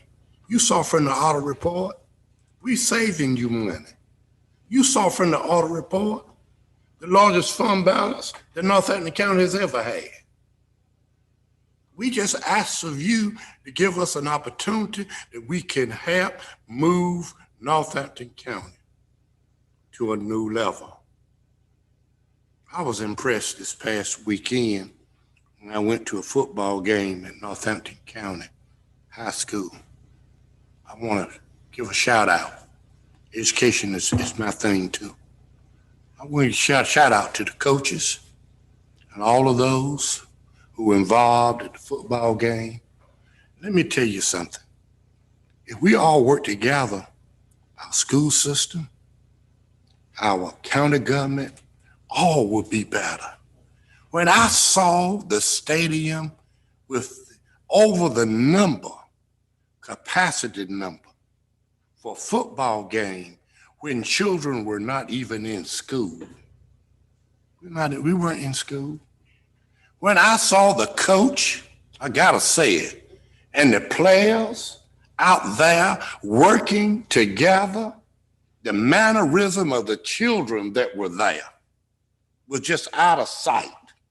It's a new day in Northampton County. Oh, let's work together. It's a new day in Northampton County. We're going to do things that's better for our children, for our senior citizens, for all of us. And I just need to say that because it seems as though Friday night I just felt, I principal at school for 10 years. I just felt something there. You can feel when things are moving. Students happy. Students happy. To all you who work in the school system, congratulations on that. That was just great. It was just great. I got the feel in the school community, as a community, and I want to say to you, it was just great. Where we go from now, what we're going to do with our county manager preparing the budget, it's going to be out of sight. I know it's going to be out of sight. He's preparing a budget right now that's going to bring growth to Northampton County, going to cut your taxes. Let me say that one more time. Going to cut your taxes. And I said to him one day last week, let's look out if you can for our employees. He said, Mr. Town, I ain't got all that money. I said, fine, then do something. Folks who work with us, who does a good job, we need to let them know we appreciate them. He said, well, I'm going to do the best I can. So we're excited about where we're going and the kinds of things that's going to happen in Northampton County. Board members, I've said enough tonight. Thank all of you again. I also want to say to the football team, thank you for honoring my sister on Friday night. Thank you likewise. I want to say to all of you, thank you for all that you've done. I know who my friends are. My friends are Northampton County. My friends are Northampton County citizens. They've proven to me who they are. When things are going well, you don't need them, but when things are not going well, you tell who your friends are. That's right. They don't run away from you. They come to you. That's right. Thank y'all. Thank you. Thank you. And thank y'all for letting me just say those words. Mm-hmm. Get them out of my system. At this time, I intend to. Mr. Chairman, may I just say, and also the camaraderie and working together, and Commissioner Boone, you said it, and to my fellow commissioners, when you talked about, giving those shots, Commissioner Faulkner talked about in Rich Square. Yes. Conway, the school system are hosting shot clinics. Mm-hmm. Shot clinics, and one was held since the 5th District was mentioned at the Northampton County High School, and then they went to Lake Gaston at the community center. That's your district. 5th District, yes, sir. That's right. And on where we have the community center, where Mr. Drumgool, he's up there, and the wonderful citizens and at Lake Gaston. And so a bridge was built also to another state called Virginia, because there were 85 shots given, and thank God, and thank for our health director and his team and anyone that had a hand in administering shots thus far in Northampton County. And let me tell you what that bridge did. It made citizens from another county come to Northampton County to receive their first dose because they couldn't get it where they lived. That's what types of bridges are being built. And anybody in your district who says that you can't talk to Kevin Edwards, something wrong with you. Something wrong. Kevin represents your district well. You know we have a large district. So when you telling me your district needs more representation, you telling me Kevin doesn't represent you. And that's a lie. I'll say it. Talk to him, call him. Talking about the weed control, we gave more than anybody else on Lake Gaston for weed control because of Mr. Edwards representing your district. I'm finished. Could I have a motion that we now leave out this session and go into closed session? Yes, sir. I make a motion that we go into closed session regarding GS 143-31811 A6 personnel. Same GS A3 attorney-client privilege, and same GS A4 EDC report. Could I have a second? Second. Moving proper second, we go into closed session according to the numbers that were given to us. Are you ready for your question? All in favor, let known by Julia saying aye. Aye. Aye. Okay. Aye. Faulkner. Okay. I've had motion is carried. Thank you all so much. Anybody want to make any comments, feel free to send them to us and we'll read them out at the next meeting. All comments will be read out because we know you don't want to come because of Corona. We'll read all comments with your name at the next meeting. All comments. All comments. Thank you.